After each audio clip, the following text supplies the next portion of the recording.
Right. Is that Okay. okay to say? Yeah. Sure. Okay. Sure. Right.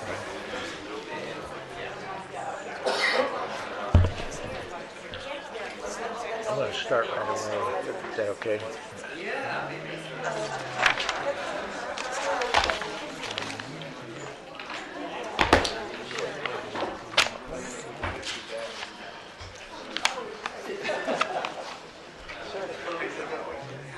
You ready, Brian? Okay. Everybody ready? All right. I'd like to call this meeting to order. Welcome all of you to your boardroom, and ask the clerk to call the roll, please. Supervisor Foy? Supervisor Parks? Supervisor Long? Here. Supervisor Zaragoza? Here. And Supervisor Bennett. Here. And Brian, would you please lead us in the pledge? Pledge allegiance to the flag of the United States of America and to the republic for which it stands, one nation, under God, indivisible, with liberty and justice for all. We need a motion for the minutes of October 28th.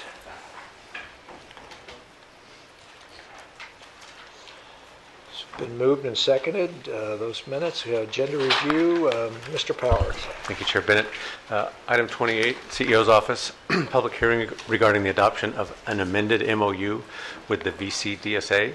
A board letter and Exhibit 1 have been submitted. Regarding item 31, Harbor, presentation on the status of negotiations regarding our proposed successor agreement to the 1963 annexation agreement with the City of Oxnard. This item has been rescheduled from 1:30 p.m. to 10 a.m. this morning to allow your board and the county family to attend the services for and to honor the services of Deputy Eugene Kostiachenko. In addition, a letter from Greg Nyhoff has been submitted. Item 39, Supervisors Bennett and Long allocate $75,000 from the Homeless Programs Fund to the implementation of a family shelter diversion program operated by the Society of St. Vincent de Paul. Specify that this is an increase of $75,000 to organization 1010 and a decrease of $75,000 to account 5373, and that it requires a 4/5 vote. It's also an addendum agenda, item 43, CEO's Office, approval of the Ventura County Employees Retirement Association Board's request to grant up to $10,000 in moving expenses for the newly confirmed retirement administrator. And then last, item 44, CEO's Office, approval of an agreement with the VCPPOA for Veterans Day to be observed as paid assigned holiday for their represented employees. In addition, a board letter has been submitted. All these documents have been distributed and posted to the web. All right. We need a motion to approve the agenda as modified. And it's been moved and seconded. We're ready to vote. It is a real pleasure for me to ask, one more vote. Sorry. Real pleasure for me to introduce Jesse Giulio and his and the foster infant that he has with him. Jesse and his wife recently. Jesse is, by the way, one of the pastors at Ventura Missionary Church, and Ventura Missionary Church has really been stepping up to try to lead the way. Much like Cornerstone Church in Simi Valley, sort of has become the hub of focus for foster care recruitment, foster family recruitment. Missionary Church doing the same thing here, and leading by example. Jesse and his wife went through our whole foster training program, and they've become foster parents, and they have their little infant back there with Elizabeth right now.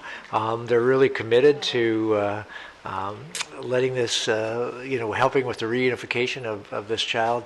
I saw him last weekend, and it was just perfect for us for a moment of inspiration this morning as we are going. So, Pastor Jesse, thank you very much for being here. Thank you, supervisors. Happy to be here. Elizabeth asked maybe just to share a couple talk points. I would love to actually have had my wife here. She may have been more useful, but I'll do what I can just to speak to the situation, how we're working with it, both personally and professionally, as a leader in the faith community, but just as somebody who cares, and how that comes out in my own sort of personal faith and compassionate level. So I think the first thing I want to address is why I become a foster parent. And I think it's something that's been on my wife and I's heart for years as you look at need, and it just starts to sometimes, it just creeps in. You look at numbers, and even internationally. We had started an international adoption journey a few years ago, and it didn't quite get there. And when that door kind of closed, we just sort of let it be. And then we talked about foster care, and like my wife and I both went back and forth, like, let's do it. She's like, no, and then she's like, I think we should do it. I'm like, I don't think so. Like, you just kind of flip-flop a couple times. But we just felt, you know what, looking around our house and around our table when we eat, we have space. We had space for one more. We can fit one more person around the table at dinner. We can fit one more child in a bedroom. And we thought, well, why not us? So it wasn't a particular epiphany sort of moment. It was just a growing awareness of the need, watching others do it, and thought, you know, maybe we can give it a shot. We have 3 biological kids of our own. I have 8, 10, and 12, so our hands are full already. I'm in a minister, so I don't have extra time, money, space. It's just not. It wasn't necessarily easy that way, but we thought, you know, we can certainly do it. So we started that. This is our first placement. Little Matthew's back there. We've had him for about 4 months. He came to us at a week old. He was 7 days old, almost straight out of the hospital. My youngest now is 8, so it's been a little while since we've had babies. And babies are hard. Babies are like, you forget. I don't know if any of you guys have revisited babies after having them, but they are really disruptive for as small as they are. And he shows up and he has an umbilical cord, and like, oh my gosh, what is that thing? I forgot about those. And you know, we're asking the caseworkers who bring him, you know, they just got him fresh. They don't know the whole story. I'm like, well, what is he eating? I'm like, well, he's going to be on he's bottle fed. I'm like, well, does he have a bottle? They're like, no, we don't think so. I'm like, well, we should probably get him a bottle. So like, I'm off to Target to get a bottle, and I'm in a bottle aisle. It's, you know, there's 1,000 different bottles with all kinds of warnings and plastics. I'm like, oh my gosh, you know, I just came home with the armful of bottles, and you know, we figured out. It kind of kicks back in a little bit. The nights are hard. They're long, but he's just a beautiful little guy, and you can see him back there with Elizabeth, and so we're certainly happy to have him. So he's he's placed within our family. Again, he's disruptive. It's difficult. I think this has been good for us to walk through this door, because it's one thing to be up on the podium and champion foster care and tell everyone they should do it. It's another thing to walk through it yourself. And as leaders, we try to live by a kind of ethos that says, you know, we can't take people where we haven't been. So for me, professionally, this has been a strong, it's not just an experiment, but it's been a strong learning environment for us to be able to speak into other families and the pitfalls and successes and warnings to say, hey, you're going to put this child in your home, and it looks all fun, and it's kind of sexy, and everyone's going to praise you and love on you while it's happening, but then you have to go home with the baby and close the door. And it's like when you come home from the hospital for the first time, and it's like, wait a minute, where's all the help? Where are the nurses? What do we do here? And it's sort of revisiting that kind of lifestyle. My kids have been great.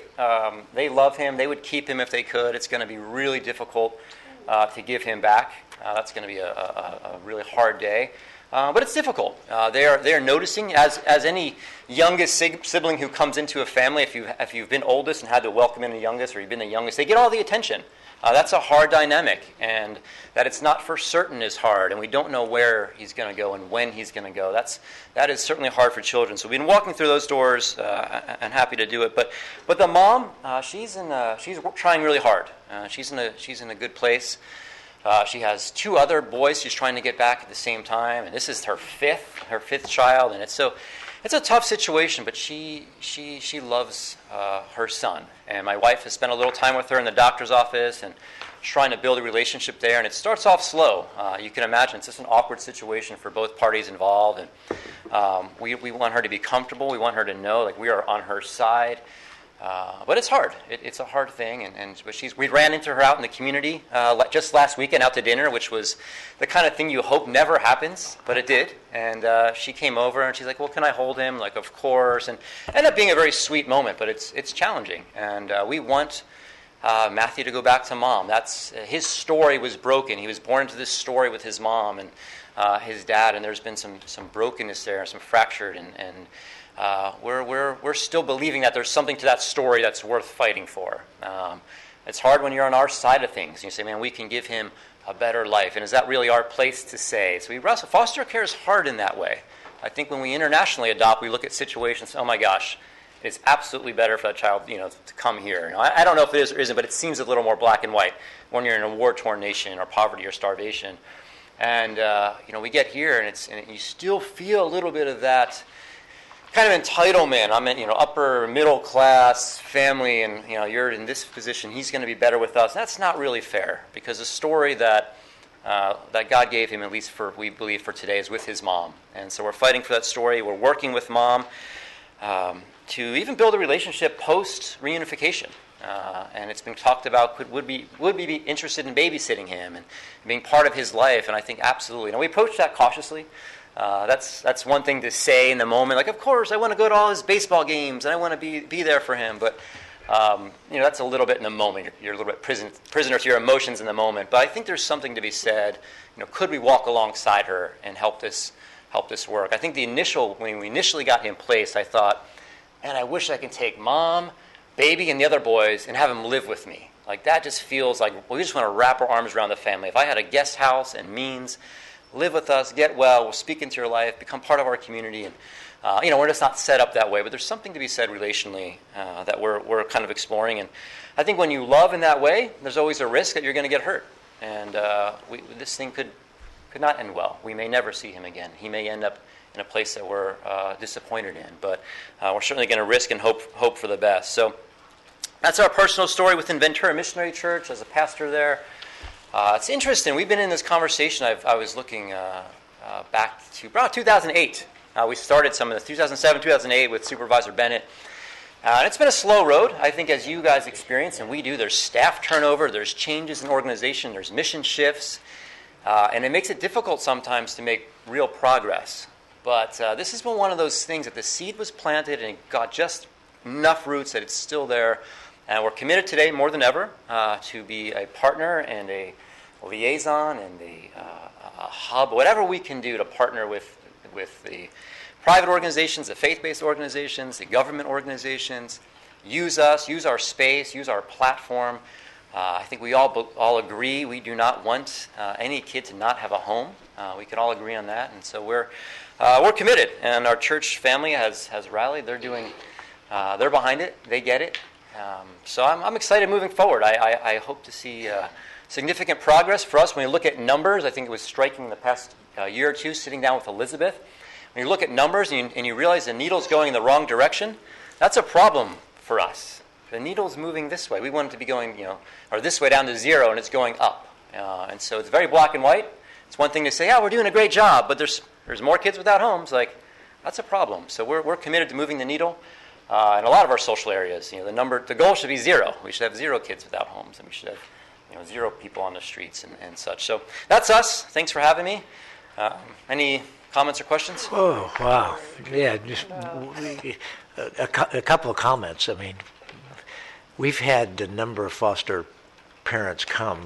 About once a month we try to do this to celebrate it, and it's been the best moments of inspiration that we've had in my 13 years here. But we haven't had a minister foster parent come. And as you're talking, and I'm thinking about the growth that you and your wife are experiencing, but to match, we've had people come with passion and talk as parents, but to have you have this growth and then combine that with your skills as a pastor and your ability to speak so well, I just think of how much value there is in having a skilled orator here doing this. Thank you. And somebody, like you said, going through the journey, you're going to be much more effective out there in terms of trying to help other people make that decision. I mean, I love the example. We have more room at the table. We had room for one more, so why not? Rather than should we? It's well, why shouldn't we? If you have the room. So this is. I mean, that's exactly what we were hoping for in terms of asking you to be here this morning for the moment of inspiration. We have a lot of people in the audience, but what you don't know is we have many, many hundreds, if not 1,000 employees listening to the board meeting and listening to this presentation. And so we have the opportunity every time to potentially touch one more. And so for everybody listening and everybody out in the audience, if you've got more room at the table, all right, there's a foster child out here in Ventura County that you could help.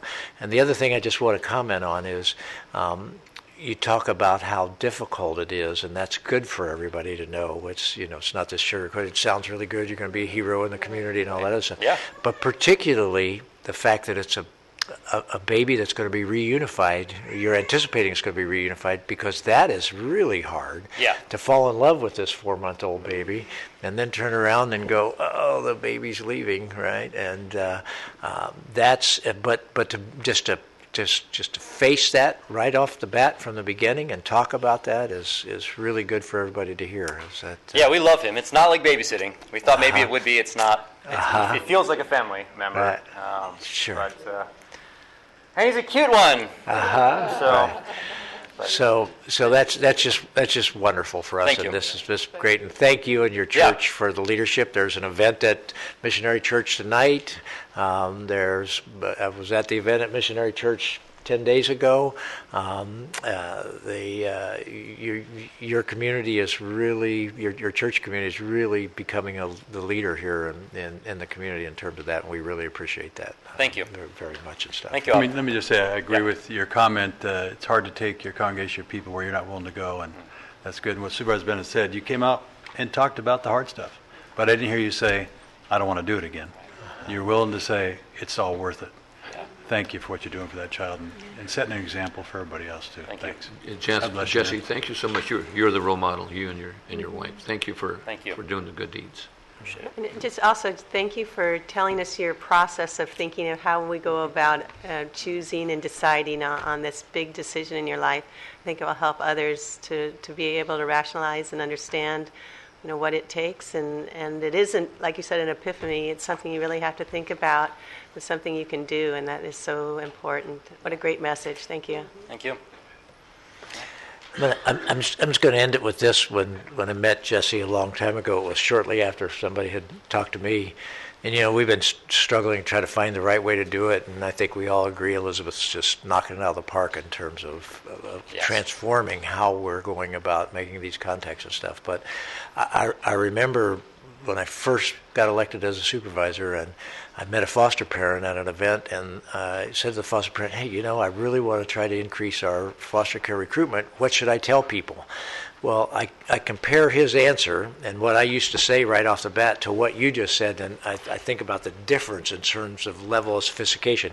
He said, just tell people that if they were around a swimming pool and there was a baby down at the bottom of the pool, everybody would jump up to do something to help that baby. He said it's the same thing. Well, that analogy there's some truth to it, but it's nowhere near the picture that we need to paint to effectively be able to recruit parents. And you painted it as well as I think it's ever been painted for us here. So thank you very much, Jesse. Thank you. Really appreciate it. Good luck. Tell your wife thank you very I will. much for us too, right? I think. All right, Thank you all. great. Jesse was at the pumpkin bowling party with his children. That's right. Yeah, 10 days ago at our house, the children were bowling pumpkins. Right. All righty. We're now at public comments. Do we have any public comment cards?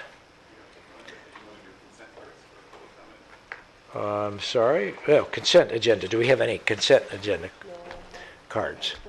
No cards. We need a motion for the consent calendar. We have it. It's been seconded. We're ready to vote. And just for the record, that also includes 43 and 44. Thank you very much for Thank you. clarifying that. That includes 43 and 44. All right, and the consent calendar has been approved. I might point out, as Mr. Powers pointed out, we're going to try to move as efficiently as we can this morning through our agenda, because we do have the memorial service for the deputy down in Westlake this afternoon that we have to be at. Public comments. Do we have public speakers? We have one public speaker. Is that right? Yeah, okay. Robert Chattenever and Mr. Chattenever, yeah. I'm not sure if I pronounced that right. Mr. Chattenever, I'm going to ask you to limit your comments to 3 minutes, please. All right? Okay. Thank you very much.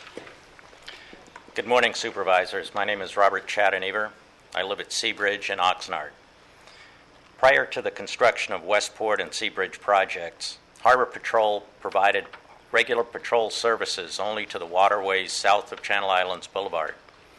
With the addition of Westport and Seabridge, it was deemed necessary by the Harbor Department to construct a new satellite Harbor Patrol office with its own staff and patrol boat. The need for the satellite office was explained to me by Lynn Krieger as follows. The City of Oxnard is required by the State of California to provide emergency services. With the addition of Seabridge project, the distance from the main Harbor Patrol to the new waterway makes it impractical to provide timely emergency service. The expense of maintaining the satellite Harbor Patrol facility is unwarranted. The recommendation by Harbor Patrol to build and staff a satellite office was accepted by the city and county without any study document having ever been produced to justify the expense. Ms. Krieger was asked to provide a cite to the state law or regulation that requires that the city provide emergency service. The response was promised but not given. Ms. Krieger was also asked to provide data that would identify the number of emergency responses that originated north of Channel Islands Boulevard. No response has been provided. The city and county dispatchers were also contacted to determine how many 911 emergency calls were referred to Harbor Patrol since 2006. They were also unable to identify any emergency responses north of Channel Islands Boulevard. With the addition of Seabridge to the Channel Islands Harbor waterways, the distance from the Harbor Master's office to the furthest reaches of the navigable channels increased from 1.87 miles to only 2.2 miles. The satellite facility was constructed and is staffed by 3 officers and a supervisor, all of which is being paid for by Seabridge in the amount of approximately $578,000 per year. That is approximately triple the cost per slip that is paid by other slips in Channel Islands Harbor. But it gets even worse. Even though the cost of operating the satellite office is completely paid for in the Seabridge CFD, the Westport CFD is charged an additional $175,000 per year for that same service. There's no justification for the county double charging for the same service. In addition to the charges for Harbor Patrol, Seabridge is charged an additional $100,000 annually in consideration of the value that Channel Islands Harbor provides to the project. This charge is completely inappropriate. In order for the county to impose a condition on the development of a project, that condition must be closely related to the negative impact that is caused by the project. I'm sorry, sir, your time is up. Can you submit the rest of that letter to the clerk for all of us to have? Yes, I will. Thank you very much. We have no other public comments. We're at board comments and board members. Supervisor Zaragoza. Yeah, thank you, Mr. Chair. I just want to share a couple of items here. I had the pleasure the other day of attending a presentation by former President Clinton over at Oxnard College, and very motivating speaker, and it was just great to see all the young folks go out and see the president, former President Clinton, and to motivate the younger students and individuals to vote.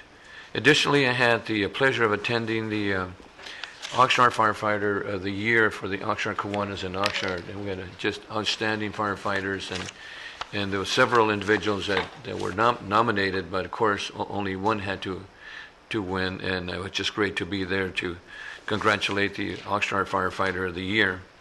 I also attended at the Channel Islands University the speech by Supreme Court Justice Sandra Day O'Connor, and she just made an excellent presentation and really talked about how she struggled as a woman to be an attorney, to do practice in law and so forth. In fact, I wish I would have taken my granddaughters to listen to this lady. She was just outstanding and spoke very highly and represented women very, very well in the Supreme Court. It was just an excellent presentation. And additionally, last night I attended the Knights of Columbus Civic Night honoring Civic Night, and also Dr. Lopez. Dr. Lopez was a former mayor of City of Oxnard, a planner, and served the community for about 50-plus years, and currently he's still serving as a harbor commissioner. He's 80-plus years old and still made an excellent presentation, and it was just great to be there last night. And we had our CEO there last night, and also our many other elected officials that were there last night to listen to his presentation. And that's all I have at this time. Thank you. Supervisor Foy. Yeah, please adjourn the memory of the people on this list. Also, for any of you Civil War buffs, they're going to do the Blue and Gray War reenactment in Los Alamos Canyon near Moore Park this weekend. They're going to have over 1,000 people in costumes. It's one of the largest in the country. So if you have the opportunity to go out and see it, it'd be great. This is the Confederate surrender at Appomattox, so it should be pretty interesting. Those are my comments and vote today. Mr. Chair, Thank I'd like you. to adjourn also. All right. Yeah, folks on this list. Okay. Thank you very much. Supervisor Long. Yes, good morning, thank you. Yes, and please get out and vote today. If you haven't done so, please do so. It is our both responsibility and I would hope that it's something we all find is of value to how we are able to have such great country and county and state that we live in. I'd like to certainly thank all those from our fire district and the firefighters who responded to the mud flow that occurred in Camarillo Springs this last week, recently. It was certainly a result of the Springs fire. Or no, I'm not going to say that. I don't know that. I don't know that. There was a Springs fire that certainly made an impact on the mountains behind the Camarillo Springs community, and the mud flow that did move into a home and required rescue by our personnel. It was a great response from both Camarillo, CAL FIRE, our fire district, sheriffs, everyone, and the dog was rescued. Everybody was quite happy about that, as we all were. It was quite the scene, but what a mess it's left. And again, excellent response in getting in there and cleaning up the streets so the residents up there have access, egress, and and thank you, Fire Chief, and all who participated in that response. I'd like to say that we are very pleased with what's going on with our dredging operation in the Channel Islands, and that there are over 450,000 cubic yards of sand that have now reached the beaches of Silver Strand and the beaches of Port Hueneme. So the sand is back, and the dredging team's doing a great job. They're a bit ahead of schedule. Lynn Krieger and her team, outstanding job working with the Army Corps of Engineers, keeping them informed, keeping them on target, and getting the job done with the dredging of the sand in the harbor. And lastly, I have a adjourn in memory to present, to put forward on behalf of the board. So, Okay. The third district. Thank you. Thank you. Supervisor Parks. Thank you. I'd ask that the board close in honor of the people on the list that I'm submitting. Also, in addition to the nice event to hear Sandra Day O'Connor at Cal State Channel Islands, I was also with the supervisors attending a ribbon cutting for a stormwater project we have here at the county. And it doesn't sound like an exciting thing, but it was actually pretty darn interesting. They have a porous concrete, so they poured water on it, and instead of it sheeting down towards the gutter, it just went right into the ground immediately, and all that they poured only ended up in about a 2-foot area, and that will help to clean stormwater when it rains and we get all the first pollutants that come into it. So that's a great project. Also attended a wonderful groundbreaking for a garden club at Lorena, that school. Ariana Wood put together the garden club, and here they have great vision to be able to. They have the chef there using the food there for their school, and then they want to give extras to the community. And then now they've put together a native garden too. So it was nice to see the young folks putting this together, taking not only giving back to their school. So I thought that was great. And Ariana Wood was is the president of that club. Yesterday also, I was honored really to be in a show of respect for our sheriff deputy Eugene Kuchenko. They had a procession along the 101 freeway, and it was wonderful really to see the community and even the drivers. People were honking, and just such a heartfelt sorrow really for the loss, and I just was honored to be a part of that. I know it's going to be more tears this afternoon at the funeral, and just have so much respect for the work that these folks do.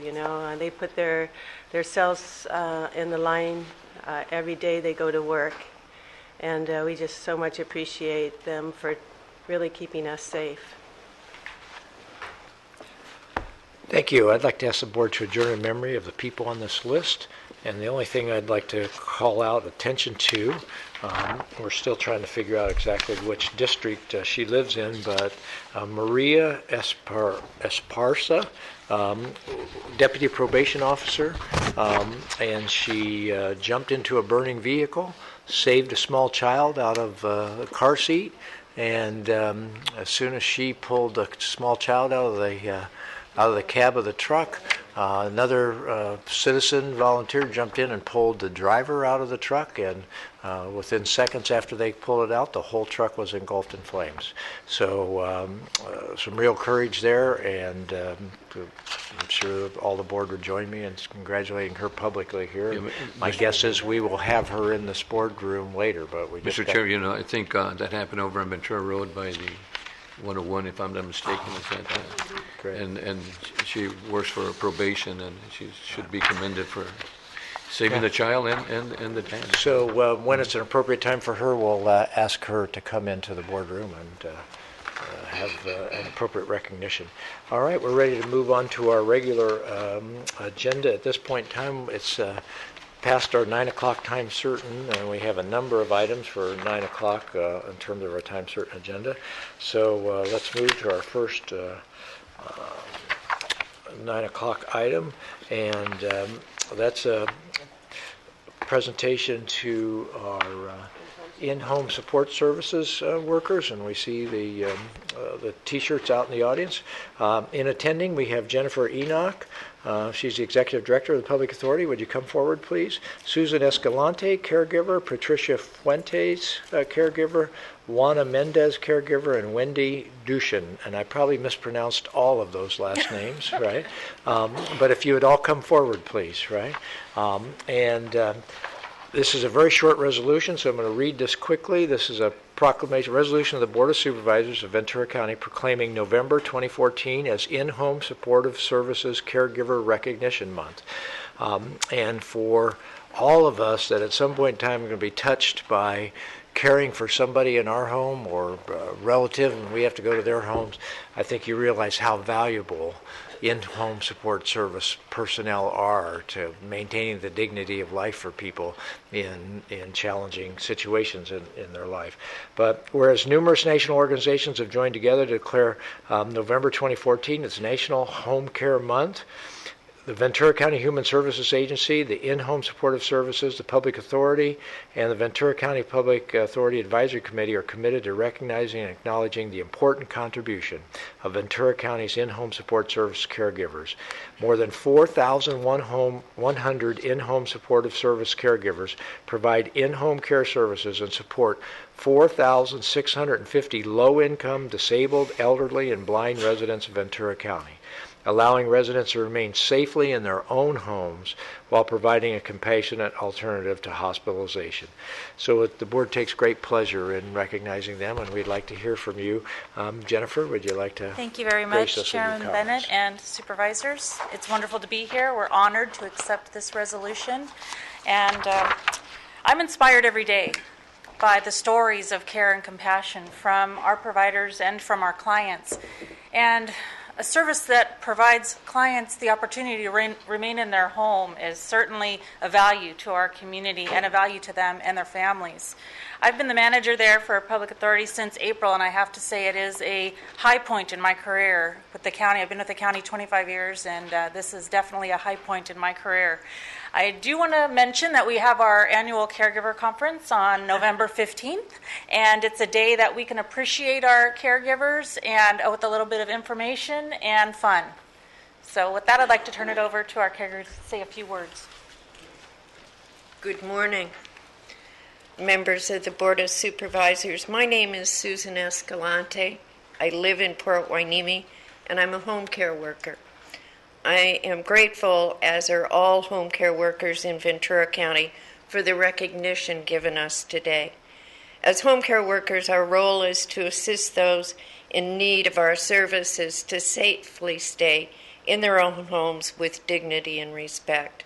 Some of us care for family members, others for people who they're not related to. Yes, it's a job. However, it's also a deep calling to assist those who are unable to fully care for themselves. We work with the assistance of the public authority and many community partners to ensure that the people we care for are given the best possible care. We look forward to continuing our work with the public authority and community groups to ensure all people within Ventura County who are in need of home care receive the best possible care. Thank you again for this resolution and for being there for the people we care for. Buenos días, señores supervisores. Mi nombre es Juana Méndez. Estoy aquí para agradecerles su reconocimiento en nuestro esfuerzo por hacer un trabajo más digno para las personas que esperan nuestra ayuda, nuestra compasión. Este momento nos motiva a hacer una labor con mayor compasión porque sabemos que reconocen nuestro trabajo para las personas que necesitan ayuda de manos humanas, ¿verdad? Recuerdo que hubo un comentario cuando estábamos tratando de ganar un aumento a nuestro salario, diciendo que nuestro trabajo no merecía un aumento porque era un trabajo como cualquier otro de bodega. Y no lo creo así, porque nosotros no trabajamos con latas, con cajas de cartón. Nosotros trabajamos con personas humanas que necesitan compasión, amor, dignidad y respeto. Entonces, este momento nos motiva a seguir haciendo ese trabajo con dignidad y respeto. Muchas gracias. Yo tengo 7 años con una persona, todas las mañanas, a veces mi tiempo, porque también tengo una vida familiar, a veces mi tiempo, me siento como muy estresada y le digo, mire, busque a otra persona. Dice, no, porque tú has demostrado esa compasión, esa paciencia que yo necesito, ¿verdad? Entonces, esa es mi experiencia. Muchas gracias. Mr. Chair, muchas gracias por su servicio, and I'm sure that she's going to translate, those good words that she said. I'm going to do my best. Good morning, supervisors. My name is Juana Mendez, and I've been a caregiver for 7 years. I do this work with pleasure. The work that we do is, to have compassion for the people that we care for. My time is very limited at times, and sometimes I feel very stressful, but I believe in the work that we do. And I remember back when we were negotiating a contract, there was a comment about, the work that we do it's common work. It's a regular job that we do, but it's not because we don't work with cans.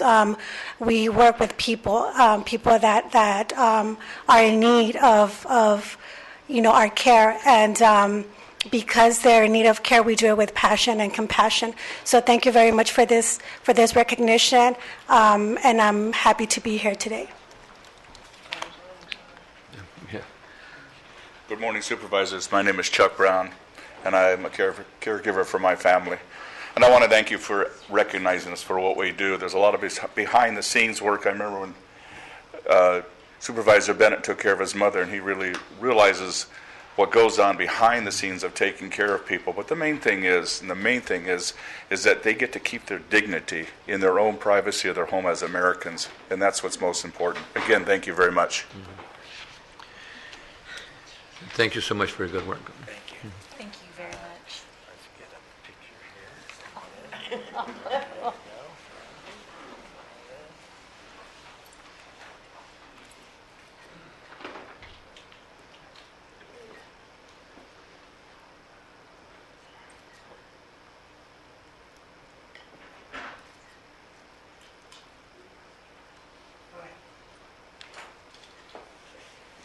Thank you so much. Thank you.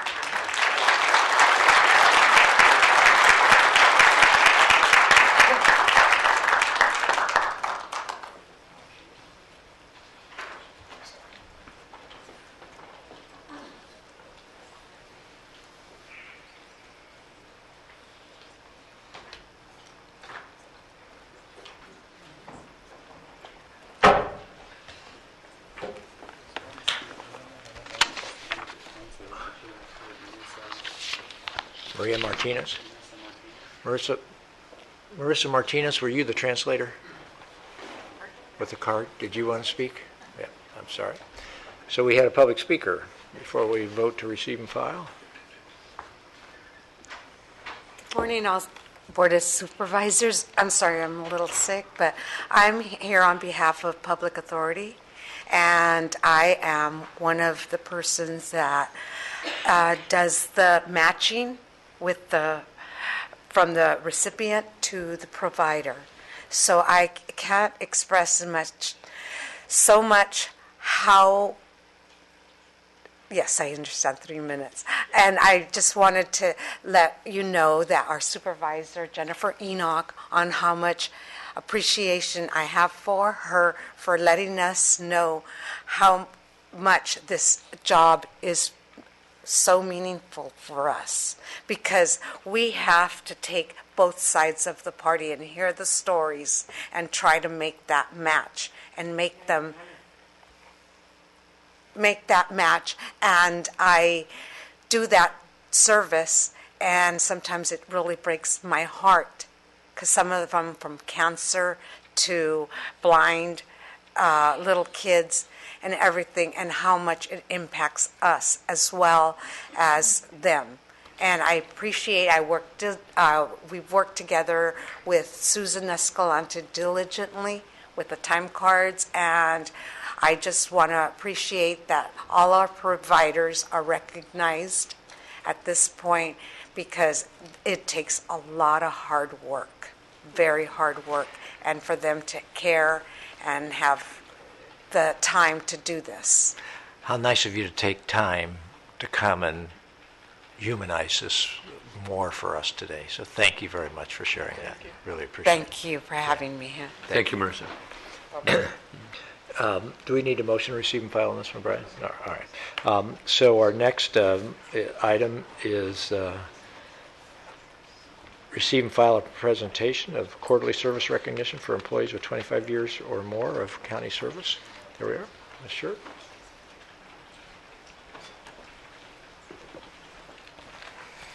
Good morning, Chair Bennett, members of the board, Mr. Powers. For the record, Kelly Shirk, County Executive Office, Human Resources. Today we are honoring approximately 11 employees for years of service between 25 and 35 years, and I'd like to start with Julie Goodacre, who unfortunately is ill today and isn't able to attend, but her supervisor, Peter Bedner, is going to pick up her award for her. Julie started with the county in 1986 as an extra help employee with the Parks and Recs Department. In 89, she transferred to GSA Fleet Operations to take a full-time position as a garage attendant. She worked at the government center in the motor pool shack, checking motor cars in and out, and she eventually moved to the El Rio facility and now works at the fleet operations facility in Saticoy. She runs our car washes facility and the work furlough program at Saticoy and the government center car washes. Next on our list is Ellen Mastrite. She's with Human Services Agency, and she has 25 years of service. Ellen started her career with the county in 1989 as a child welfare social worker. In 98, she was promoted to Career Services Specialist Supervisor 2. In 2005, she was promoted to Human Agency's Manager 2 and returned to the Department of Child and Family Services, where she currently manages emergency response intake and the Child and Elder Abuse Hotline. And Ellen and I have known each other since 9th grade.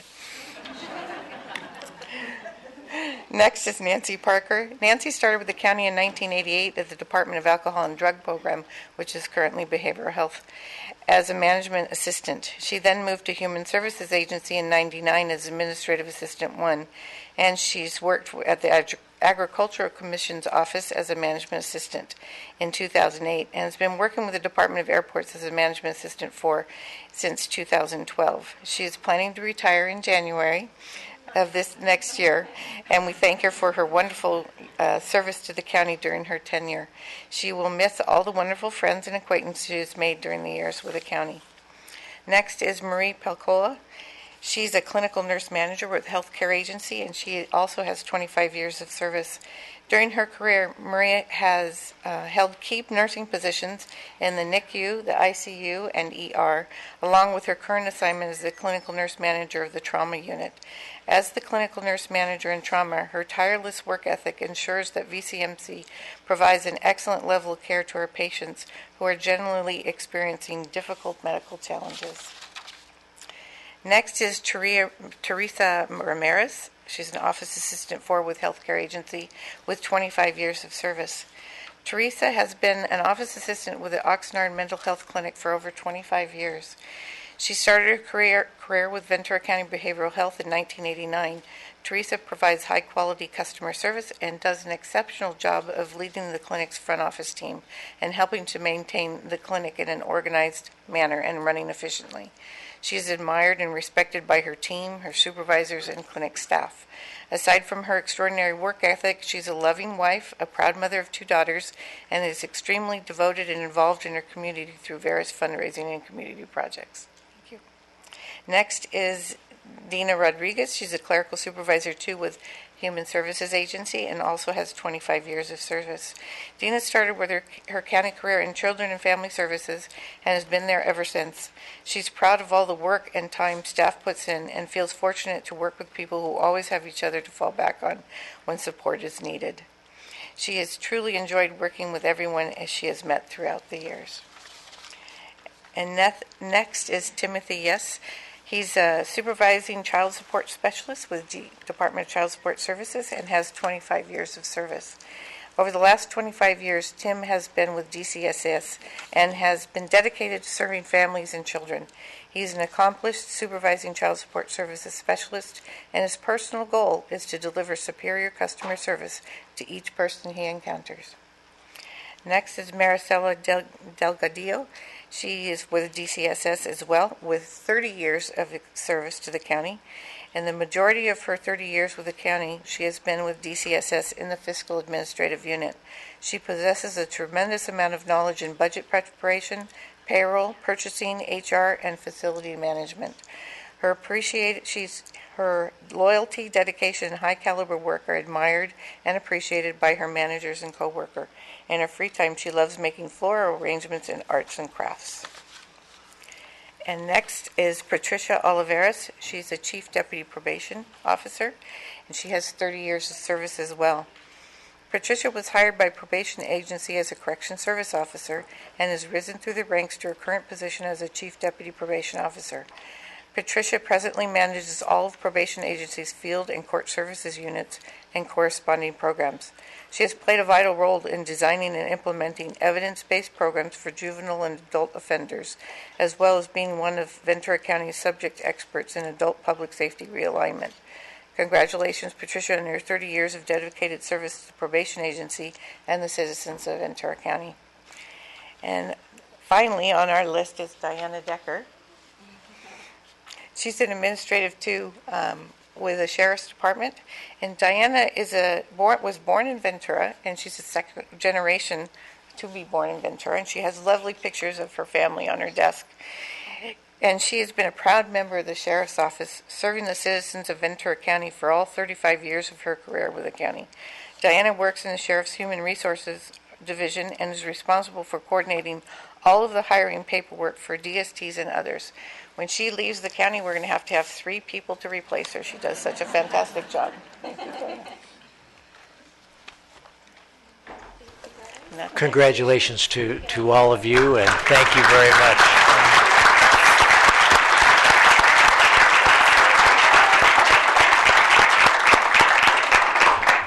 Thank you very much for all your service as citizens of Ventura County.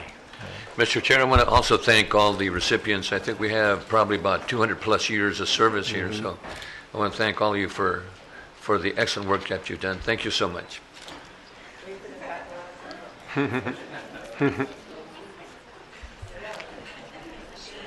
Mr. Chair, just to echo that, that's just a tremendous amount of common themes of dedication to your team members and to community service. So that's a lot of years. Thank you for your commitment.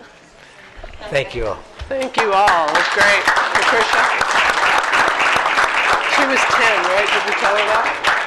Patricia Oliveros was 10 when she started. When she started?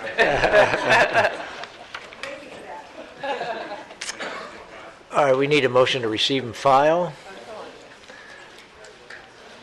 It's been moved and seconded. We're ready to vote. And we've done that. Item 28 now. This is the CEO's office, a memorandum of agreement with the Deputy Sheriff's Association. Good morning, Ms. Rodriguez. Good morning, Chair Bennett, member of the board, CEO Powers. For the record, my name is Catherine Rodriguez, Assistant CEO, Labor Relations Director.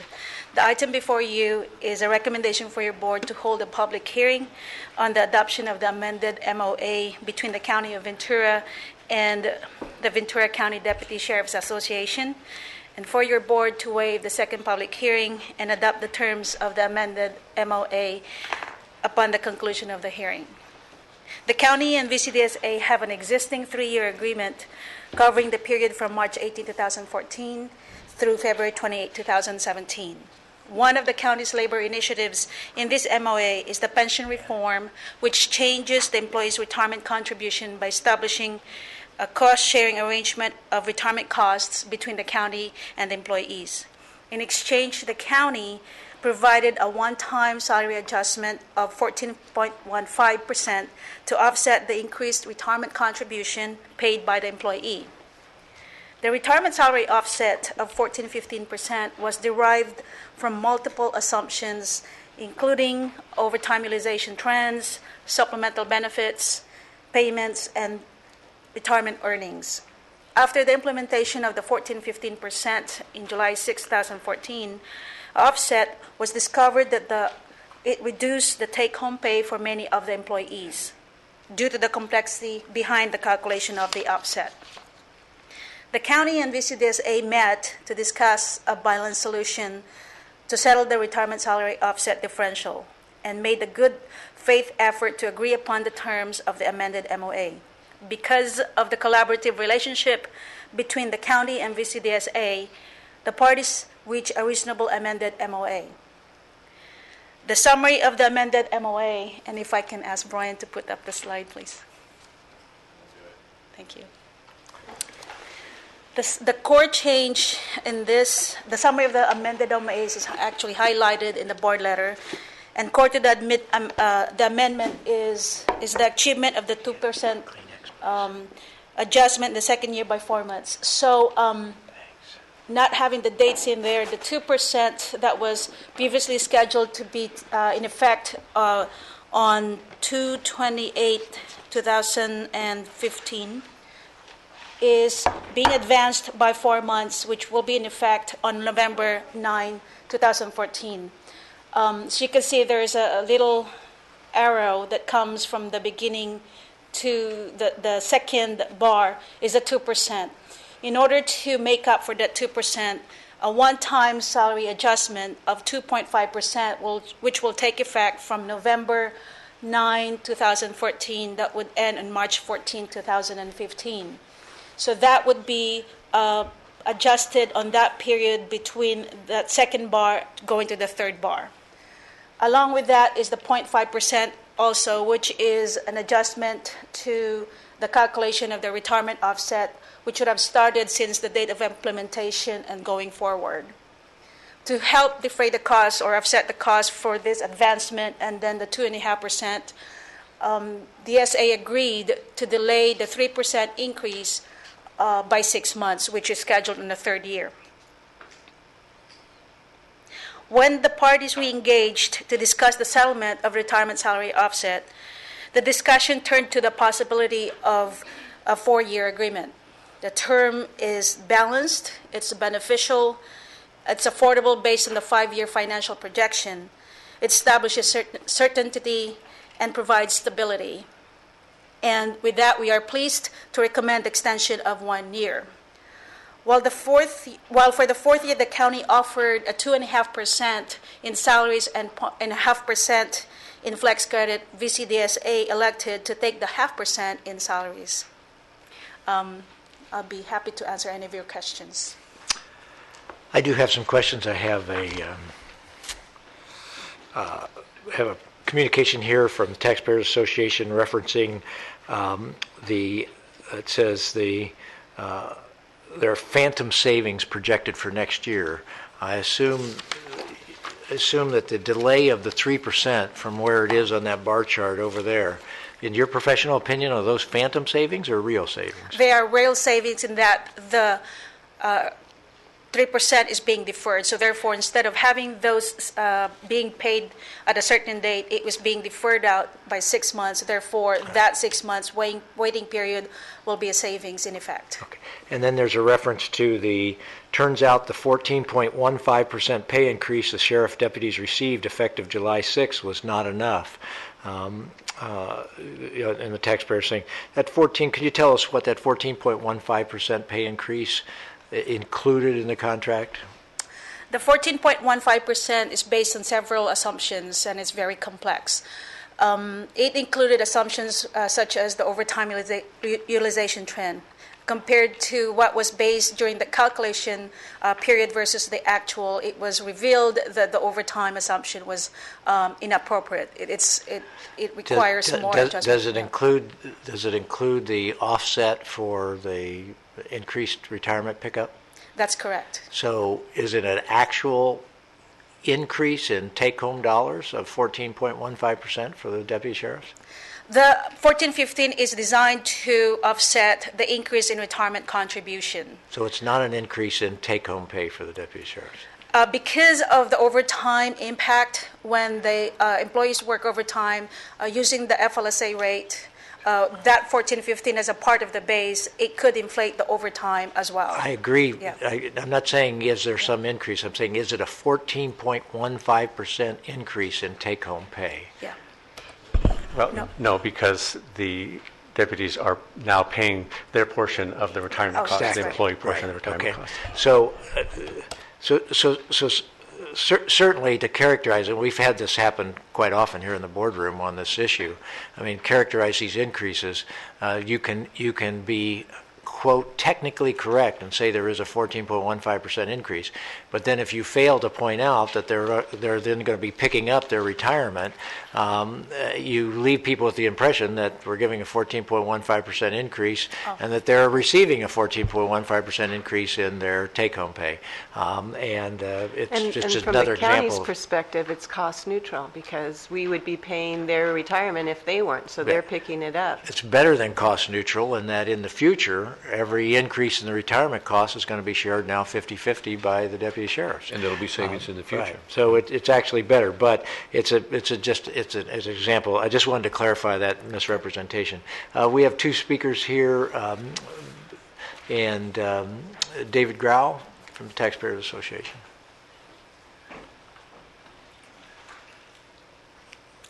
Good morning, David Grau with the Ventura County Taxpayers Association. Could you leave the slide up, please? Your time won't start. Start this time over again, please. Right? Okay, great. Go ahead, Mr. Grau. Yeah, the reason we're here today is to talk about the extension or reopening of negotiations, and I understand not all issues can be considered when you're at the bargaining table, and some things happen after the contract is signed. But one of the concerns we have is this new revision to the contract is going to increase taxpayers' cost $2.2 million over the existing contract, of which $2.8 million is going to end up in fiscal year 2014-15. And I understand Ms. Rodriguez talking about the situation that came up is when the contract was finally fleshed out, you discovered some issues on it that need to be addressed. Some of the concerns we have is, and I didn't completely understand, the moving the numbers back and forth, because it appears, and I don't really understand, the 2.5% temporary pay increase that's going to be effective, I guess, on November 9th. What was the reason for that? Why is it going to be considered? And also, I think we were talking about the phantom cost savings or cost increases. Was this 2.5? When it's considered temporary, a lot of times in government, things aren't just temporary. They end up being extended down the road. So I'm trying to understand the need for the 2.5 temporary increase. It's only going to go for 4 months. The second is, why are pay increases being accelerated from a contract that was just approved on March 18th? And then the big issue is why the sudden appearance of an extension of 1 year to a 3-year agreement. This didn't come up when the contract was originally negotiated 8 months ago, but now it seems to be a core reason for moving this forward is to add another year with a 3% pay increase. So the bottom line is, I can understand making adjustments to a contract as it's implemented. You fix different situations, but what we ended up with is a contract now that's going to add $2.8 million in cost in this fiscal year, and $2 million over the contract. So that seemed to be a little bit more than just housekeeping fixes, and plus the addition of the fourth year on the contract, which is kind of, I think, unusual. Usually the contracts are 3 years. Okay, thank you. I have a couple questions for you, Sure. if you don't mind. So there is some, you talk about the front loading, and so do you stand by your allegation that you have here in your newsletter that says, importantly, $2.8 million of savings was front-loaded with phantom savings projected next fiscal year? I think is delaying the 3% for 6 months the phantom savings? The phantom savings that was referred to in the newsletter was the temporary pay increase that right now is only scheduled to be 4 months. The thought is that how is a becomes temporary permanent. pay increase of phantom savings? Well, the phantom savings is the temporary pay increase ends in 4 months, and our feeling is a lot of times that just doesn't happen.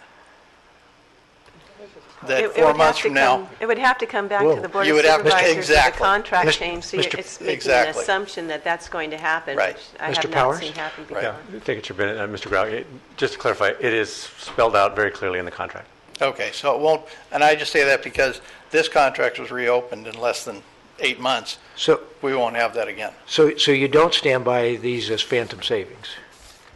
Are they real savings? If we don't reopen the contract again, Are these real 4 months savings? from now, those will be real savings. All right, so you could say everything is phantom savings because anything could be reopened. Well, anything could be real, but, true. but in the contract, are there phantom savings? Only to the extent that the temporary pay increase does not become permanent.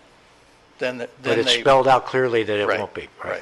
The second question I have is, it says, turns out the 14.15% pay increase that the sheriffs received July 6th was not enough. Do you still stand by that? No, the pay increase, obviously, like you said, and we Was it- agree, was to offset the elimination of the employer pickup. So it was not actually a pay increase that the deputy sheriffs were going to receive? They got a pay increase, but then they lost the employer Right. pickup. So do you think it's accurate to portray it just as a pay increase and not reference the fact that they also had employee pickup at the same Well, time? I think what happened and we can get in this discussion, I think in the public, and it was reported in the paper, 14% pay increase. But the paper also pointed out that they Absolutely. were going to be picking, that's not pointed out in here. Okay. All right, okay. I mean, to the extent that the Taxpayers Association wants to communicate with the public, the credibility of the reporting is certainly something Sure. that I think should be important. Sure. Right. All right, thank you very much. That's Our it. next speaker is Mr. Schimmel.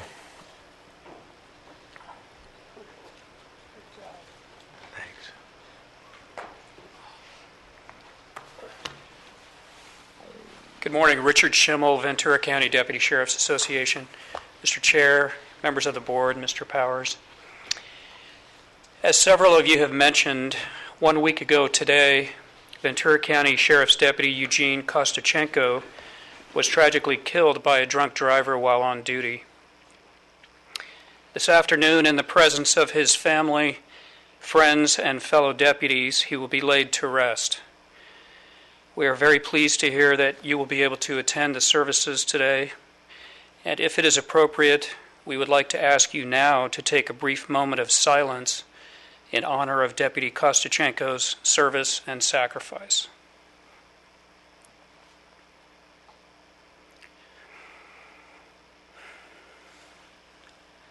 Thank you.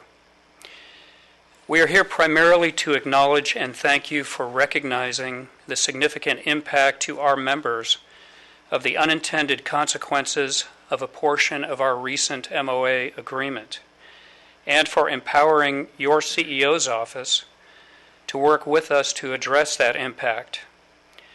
We believe the amended agreement, as described by Ms. Rodriguez, is a fair and reasonable approach that is in keeping with the board's aims for employee cost sharing and also protects employees from further reductions in pay after many years without salary increases.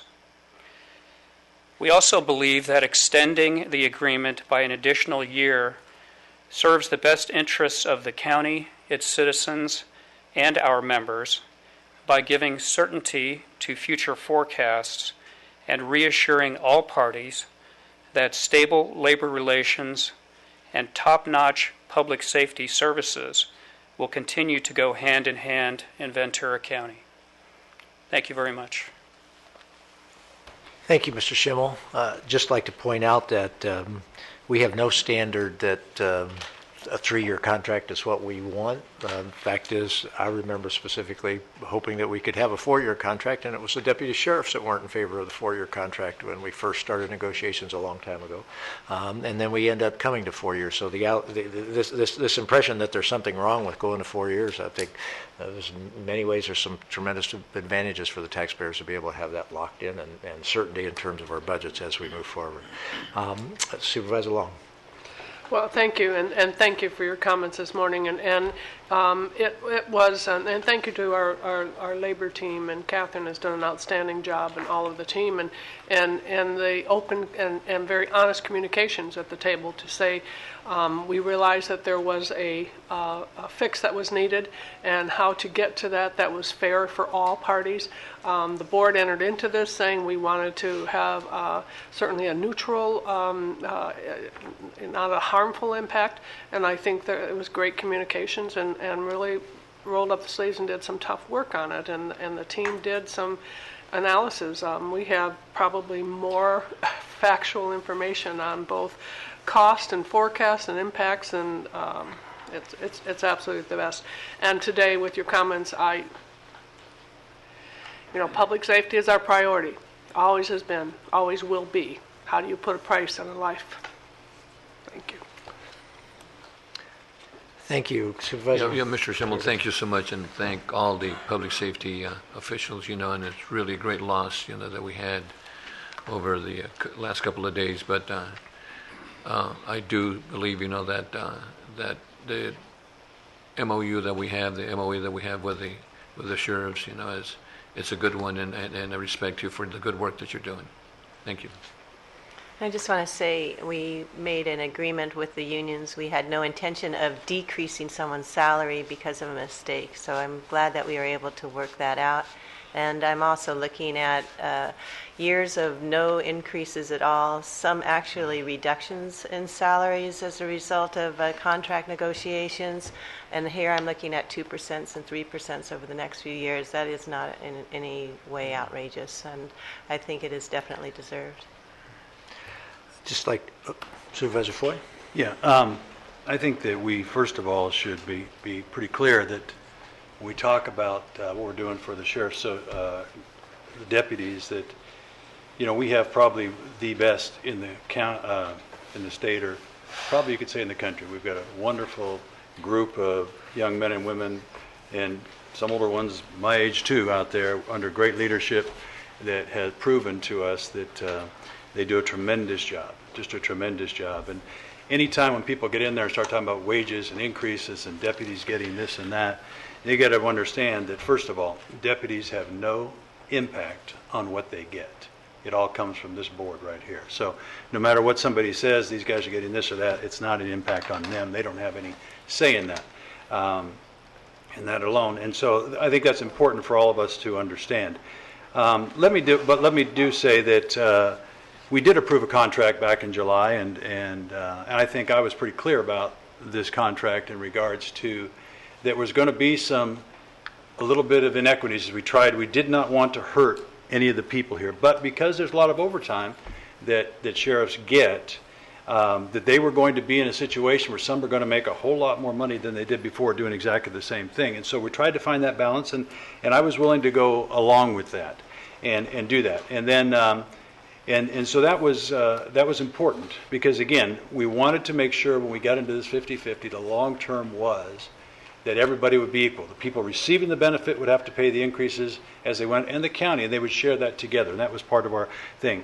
And then there was, some comments that came out that, oh, this wasn't equitable. We were lied to, is one of the comments I heard. And I don't think that, I know that's not true, because we as a board sat for the last year and a half, 2 years, trying to figure out all the details. Ms. Rodriguez and her group did a tremendous job trying to do it. And I got to tell you, this has got to be the most complicated thing there is. And I'm a guy who likes numbers, and I know Supervisor Bennett likes these numbers too, and it is just really, really complicated. And trying to get that exact. And it didn't come out exact. And Mr. Schimmel came to us and said, listen, you guys aren't doing this, it didn't come out right, and that is wrong. We're getting deprived here, our people are missing. And there were some people missing $50, $100, $200, whatever it was per paycheck. And that was not our goal to do that. However, a lot of pressure was put on, and Ms. Rodriguez and her team came to us, and the CEO's office came to us and said, listen, here's a couple little things that we can do, because we got this certain group that can't work any overtime, and they're getting hurt. And I think this board was saying, look, our goal was not to hurt those people and their salaries to make this. So we had some options. She presented some options for that. And then there's another group of maybe 20 to 30% of the people that don't want to work any overtime, and they're still getting hurt. And I think that was an option to try to figure out how to make it work for those people.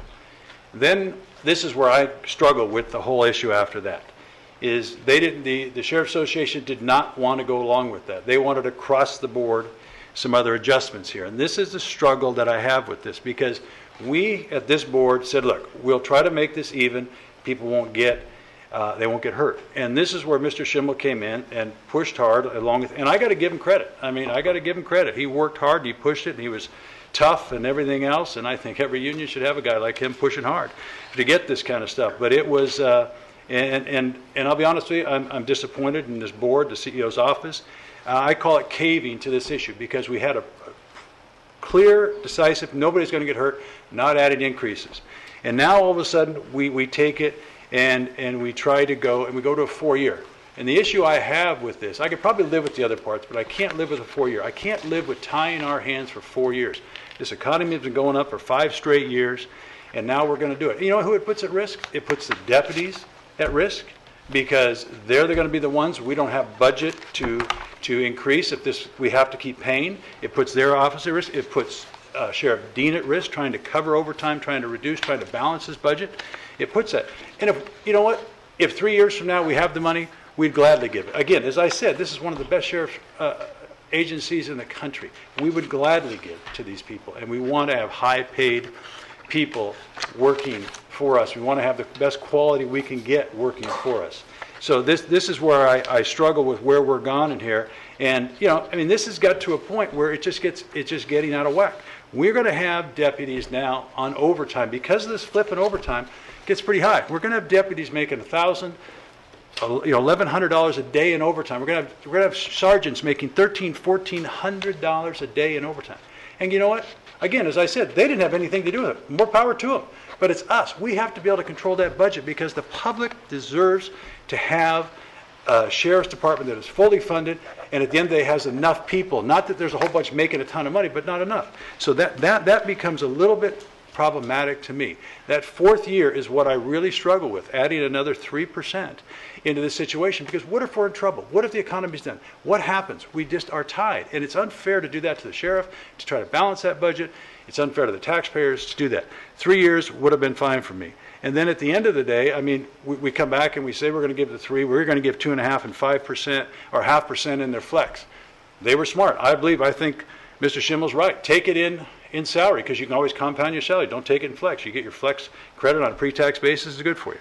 That's where I'm coming from, and that's why I struggle with this thing. The other thing I struggle with here is this. A month or two ago, this board voted that we were going to do flat increases across the board, $2,500 across the board to everybody. And now all of a sudden, we just threw that out the door. We're talking about, you know, top incomes, the top 5% or top 10% in America, 113,000. Our sheriffs are in that top 10%.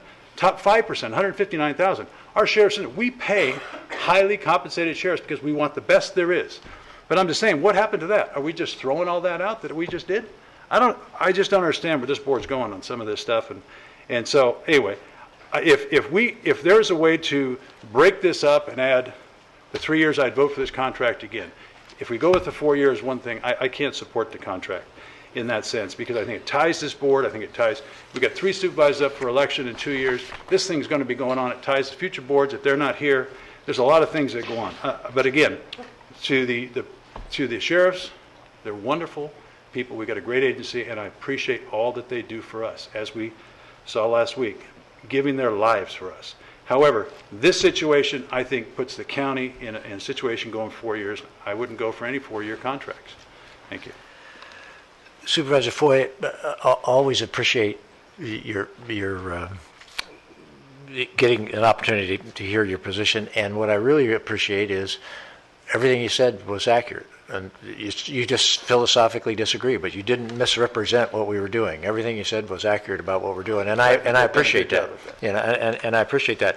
And it's perfectly legitimate to say, hey, I don't think we should go to 4 years, and some of us think we should go to 4 years. That is exactly what the public debate ought to be about, and so I just very much appreciate the fact that you're very accurate and you give your philosophical reasons why you think it shouldn't be that way, and we have those kind of disagreements. I would like to ask the sheriff to come up, please. Right.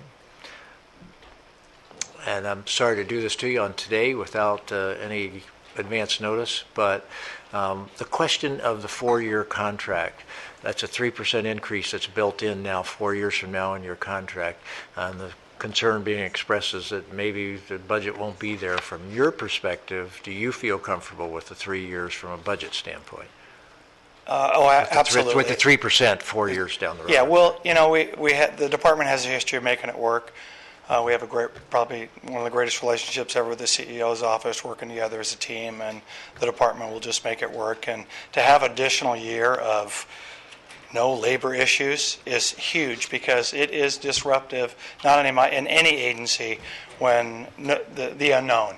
And once they know, you know, deputy sheriffs like firefighters and nurses and every probation officers, they move forward and they do their job and they deal with whatever the board decides they should have. So are you comfortable are you supportive of this contract with the 4th year extension in it? Yeah, absolutely. Great. thank you very much. Can I ask you a quick question? If you're going to come up here, I'm sorry they had to put you up in this situation, but, you know, it's tough. I know that you've tried to balance overtime. You've worked really hard to do this whole deal, and I look at these numbers, and I look at just a deputy going from $62 to $77, or a sergeant going from $81 to $101. That's $20 an hour. That's a huge number. You got lots of overtime numbers, and I know you're trying to balance that and still provide a service. That's at some point it just keeps going. You say, okay, I'll live with it this year. I'll live with it next year. At what point you just say, give me a? I know redevelopment money's. I mean, not redevelopment, but realignment money's going to go away. I know there's some things that strain your budget. And I know that the labor piece is great. We just go on for 4 years and don't focus on that because it takes a lot of your energy. It takes a lot of our energy and everything else. But at what point do you think you can balance that with where the state's going and what could happen? I mean, well, the realignment money is not going away, so that's not accurate. But you got to remember, you voted. The overtime was an impact of the contract you voted on already. I agree. So the additional fourth year really isn't that significant. And like you said, if come that time we have lots of money, we'd be happy to give them that. Right. So this contract really doesn't change much.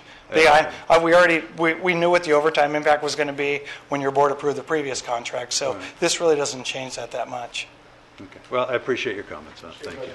I'd just say I thank you for stepping up and commenting and agree that the relationship with the CEO and has been outstanding. And with this board, as we've worked with all the data that's collected and brought forward by our team to really show us what every move cost and the projections and the forecast.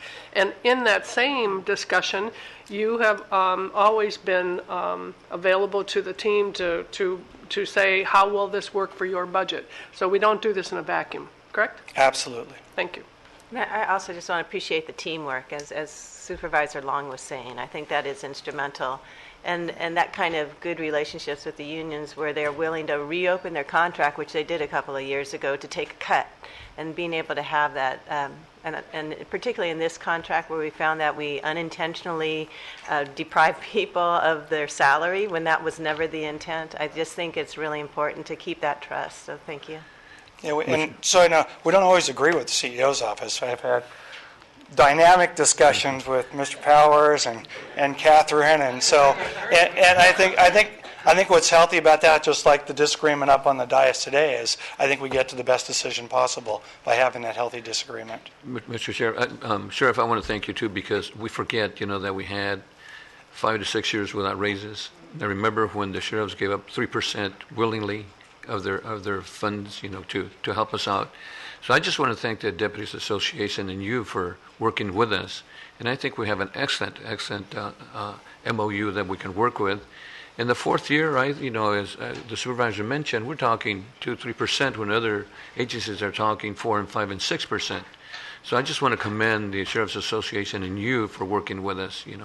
And again, let's not forget that you also helped us when we had the recession, and we just getting out of the recession. We were there for about 4 or 5 years, and you helped us out tremendously. And I want to share with everybody. I just commend your work and the sacrifices that your men do to help keep this this county safe. Oh, I know I speak for the deputies when they appreciate your support. Thank you, Sheriff, for coming up. Mr. Powers, I just have one question for you. Can you summarize for us, I mean, it's a complicated contract, summarize for us sort of the per year cost here, et cetera, that we're dealing with, right? Yes, thank you. The per year cost of this contract increase comes out to about 0.47%, and is well within our 5-year projection, and also, of course, lower than the Retirement Association's assumption of 4% annual increases. So, great. Thank you. Thank you very much. We're ready for a motion on this contract. It's been moved and seconded. We're ready to vote. Ms. Rodriguez and Mr. Schimmel, if you pass back to your organization and to your organization, we know this was a difficult time trying to work through this whole thing, but I think that the spirit of trying to keep the relationship professional and collaborative, and at the same time appropriately representing the interests of the taxpayers and representing the interests of deputy sheriffs has been achieved again here in this situation. So thank you very much. If you'll pass that on to your organizations, we'll appreciate it. All right, that motion passes. All right, Mr. Powers. Just, Chair Bennett, I just would like to echo your comments there.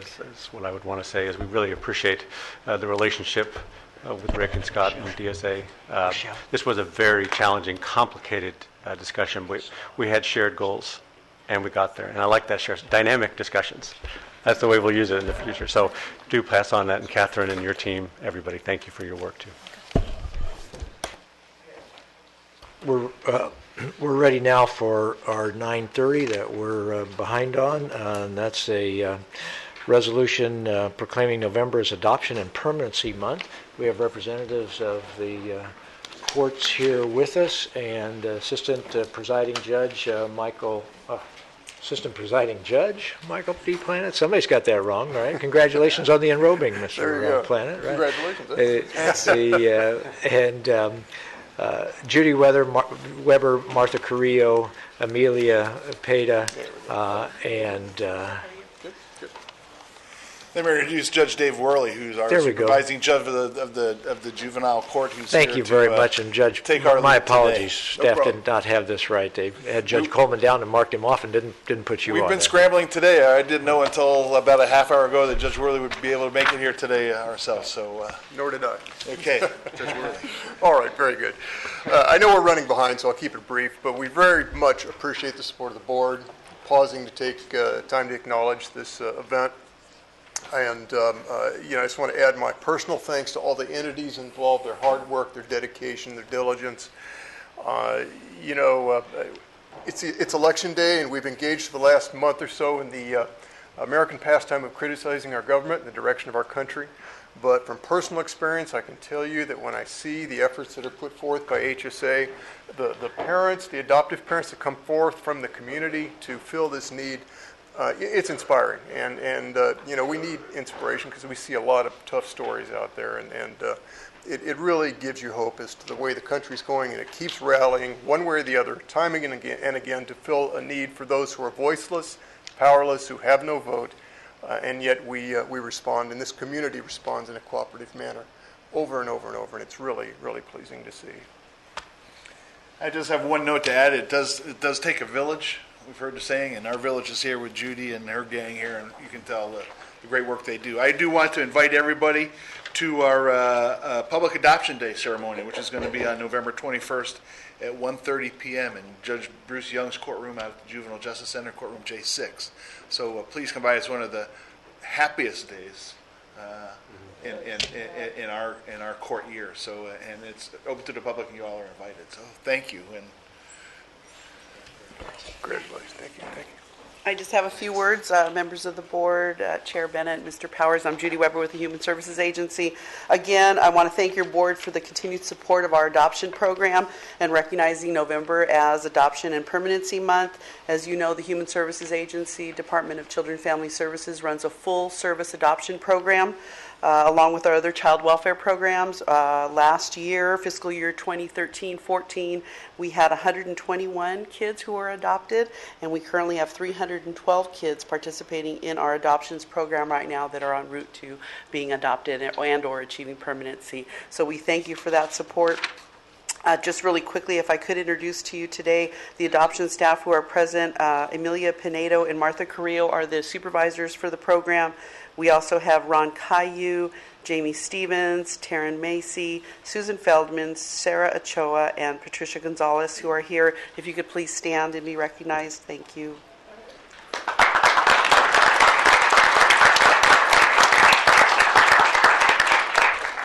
And I do have an adoptive parent who's here today, Mrs. Kristen Hicks. If she could come up and say a few words. I'm going to go ahead and let her tell her story. Hello. Frank A. Clark said, "A baby is born with a need to be loved and never outgrows it." My name is Kristen, and I am honored to speak to you about the importance that adoption can make for a child. When my husband and I were first married, we became a blended family.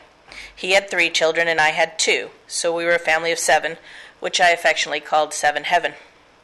As a family, we learned how to embrace each other's differences, laugh, work through transitions, and open our hearts to the concept of a blended family. Our children were not stepchildren. They were children. After the 2 oldest moved to Arizona, funny enough, we felt like empty nesters. Since our children had such loving, caring hearts for others, when the opportunity presented itself, we began a dialogue with our children in Arrow Ministries to become foster parents. May of 2012, we became a foster family. Our original plan was to just be a foster family and to give children a loving home until they could be reunited with their family. We were envisioning having hundreds of children going through our home.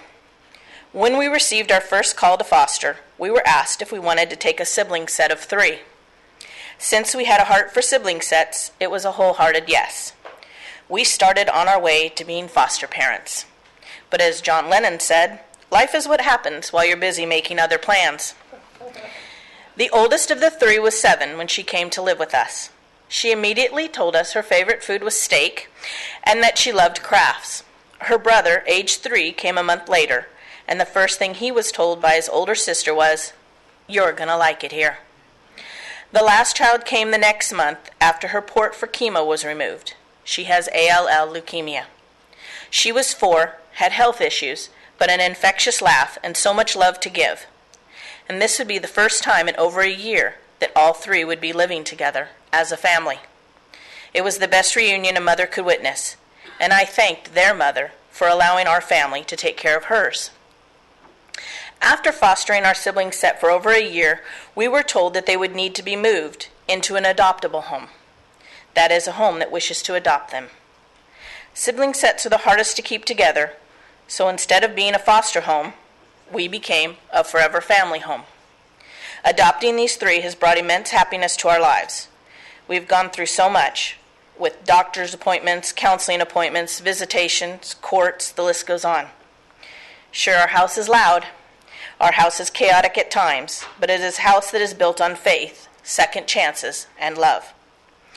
People ask me, how is it possible to take someone else's children into your home? How can you love them as your own? And I say, because someone loved me enough to adopt me. I was left at the hospital when I was born. Nurses at the hospital named me, and foster families took care of me. I was then adopted and given hope. Graham Greene said, "There is always one moment in childhood when the door opens and lets the future in." And for me, that was being adopted. I know I was not the easiest child, and some moments still from my childhood still haunt me. I know the feeling of being abandoned. I know what it's like to be neglected and abused, but I also know what it's like to have a family and support. I know the feeling of being a productive member of society, and I know what it's like to have that moment when the door opens and you walk through it, a whole person. So how could I not adopt? I have come full circle. I have given back what was given to me. And Albert Schweitzer said, "Do something wonderful, and people may imitate it."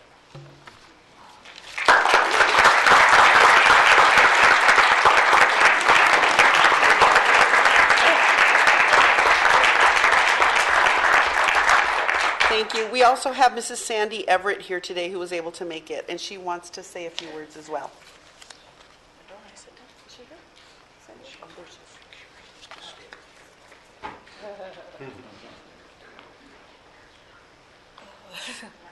That was touching.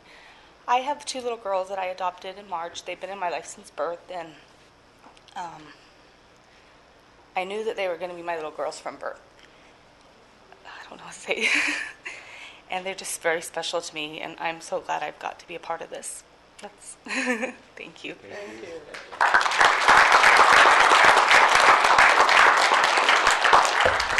you. We had Pastor Julio in from Missionary Church this morning as our moment of inspiration, and he talked about how their family made the decision that they said, we had room for one more at the table, so we said, why not become foster parents? And you both have taken it to the next level, which is they're foster parents, but they're going to help with reunification. But the value of permanency, having a permanent parent in your life, as you know, is irreplaceable. There's nothing. And so for all the people that were listening, either in the boardroom or listening to us in county government right now, You can become a foster parent. You can become a permanent, forever parent also. Both options are available. But if you have extra room at the table permanently, we sure need people to step up, and not just people that were adopted, but we need all of us to step up if we can do that and stuff. So thank you very much for sharing your stories. Judge, thank you very much. It's important work that you're doing over there, and Judy with your department and stuff. So could we have a picture with all of the people from your department that came here today? And we want to quickly try to get this picture taken here. Right here. Two ladies right here. Judy, the judge. Judge, can we put you right in the middle of the two women? There we go, like that. And right in between the two women. There we go. There we go. Great. All right. Come on in. Turn your shoulders. That's it. Good. Turn your shoulders. Squeeze it in tight. All right.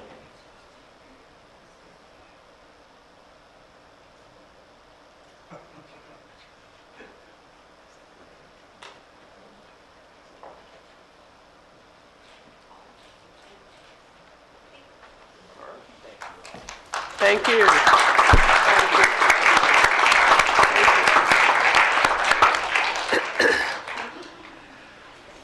Thank you for coming in this morning. We've had some great stories, and those have just been wonderful to hear and to feel your passion. Thank you so much. To the court, thank you so much.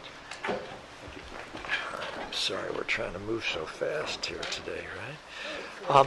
That was good. Yeah, it was great. We now have a presentation celebrating the 100th anniversary of the Farm Bureau, and Mr. John Christ, the Chief Executive Officer of the Farm Bureau, is here. And Mr. Christ, I'm going to read a little bit of this from a couple of highlights from the resolution here. This is a resolution of the Board of Supervisors celebrating the 100th anniversary of the Farm Bureau of Ventura County, whereas crops and livestock were introduced to Ventura County with the establishment of Mission San Buenaventura in 1782. The missionaries and the soldiers brought grain, cattle, fruit, vegetables. Large-scale farming didn't begin in earnest until the Civil War period. By 1880, Ventura County contained 573 farms encompassing more than 81,000 tilled acres. Decade later, the number of farms jumped to 764. The Civil War period also brought the first of three significant legislative milestones. Gave birth to the Farm Bureau of Ventura County, the Morrell Land Grant College Act, the Hatch Act, and the Smith-Lever Act. And Ventura County farmers have wasted no time. They began convening organizational meetings to drum up sufficient support, and on April 9th, 1914, the Ventura County Board of Supervisors agreed to provide $2,000, right, an enormous amount of money, to fund the Extension Service Office. Smith's Lever became law on May 8th, and growers met to establish the Farm Bureau on June 20th. I'll let you take it from there, but that's the launch of the Farm Bureau 100 years ago, and here we are in 2014 celebrating the 100-year anniversary of the Farm Bureau. Mr. Chris, pleasure to have you here. Thank you, Chairman Bennett, members of the board, Mr. Powers. Again, I'm John Christ, the CEO of the Farm Bureau of Ventura County, and I'm sure it comes as no surprise to any of you that I'm usually not really super thrilled to be here addressing you, but today's different. I'm really happy to be here to share a few remarks about the history and accomplishments of Farm Bureau of Ventura County, and I appreciate Mr. Bennett reading so much of that because it saves me from having to say it. So, as you've noted, farmers here in Ventura County wasted no time. They were already organizing before the legislation authorizing a farm advisor here was even passed. Farm Bureau of Ventura County commenced operations officially on August 10th, 1914.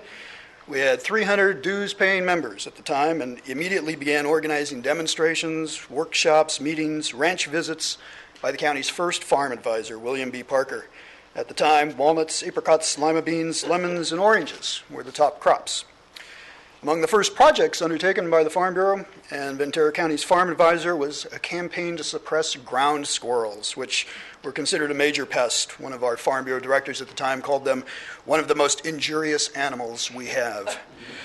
The working together Farm Bureau and the Extension Service also tackled hog cholera, something we don't worry too much about in Ventura County anymore, established flood protection districts, founded the California Lima Bean Growers Association.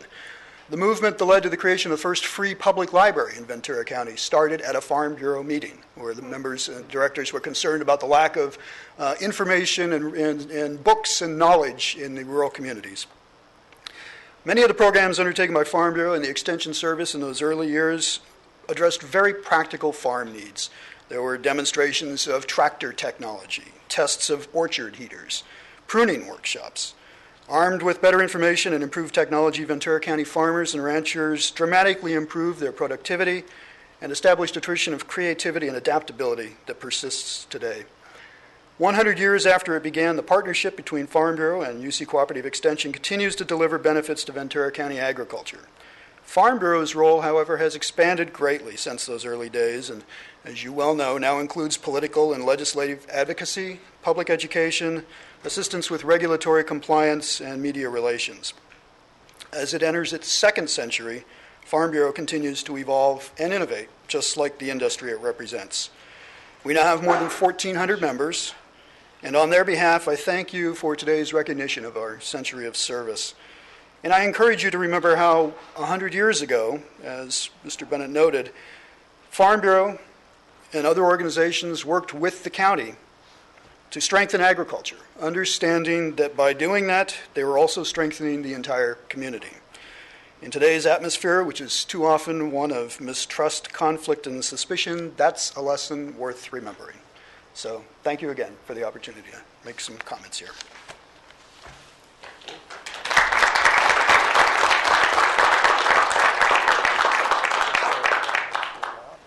Do you have anybody else from the farm community? Yes, we have a few other members. Two former presidents sitting right here in front of me, David Schwaber, listening to us. Come on down for the picture, please. Let's see, who else? Anybody else? Ed McFadden, one of my board members. Katie Brokaw, one of my board members as well. Come on up. Did I miss anybody? No. Katie, why don't you come over here? It'll balance the picture out a little bit, right? There we go.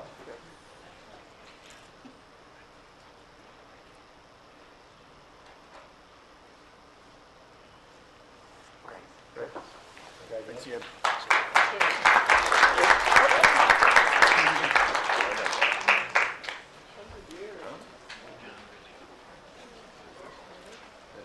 Go Farm Bureau. 100 years, yay.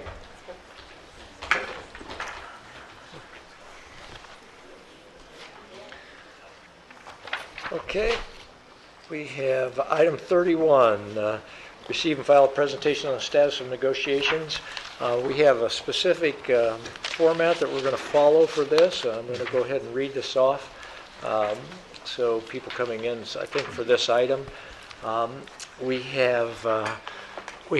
like to point out to all the people coming to speak on this harbor item in particular that we have a unique challenge. We have to be in Westlake Village for the memorial service. The Board of Supervisors does, and so we do need to move promptly. We're starting this item a little bit late, so Supervisor Zaragoza is going to give his quick remarks. So the Harbor Director is going to do her PowerPoint presentation.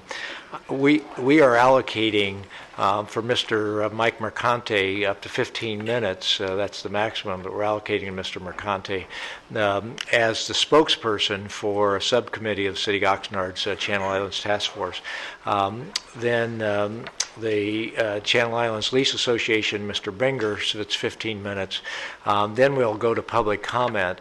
I will determine the amount of public comment by how much time we have at that point in time, because I'm simply going to have to take the number of speakers and the amount of time we have left and divide that up to be able to handle this. So I apologize to the speakers in advance, but if you have 5 minutes of comments, I can guarantee you there won't be 5 minutes of public speaking time. You may want to be looking at your comments to try to reduce those down to the essence.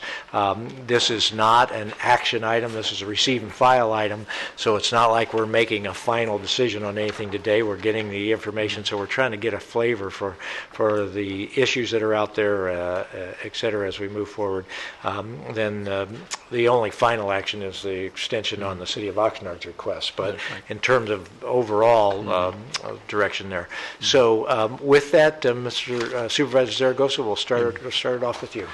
Thank you, Mr. Chair. You know, what I'd like to do is share a few comments before Lynn's presentation. And her presentation this morning is going to be in the status report of the 1963 agreement between the City of Oxnard and also the County of Ventura. I just want to share with the board and also with our residents and also our folks here that are here today that I've been trying since 2009 to get the city of Oxnard to sit down with us on the 63 agreement that was due to expire. Although we made several attempts with Oxnard, Oxnard never followed through on coming back and talking to us.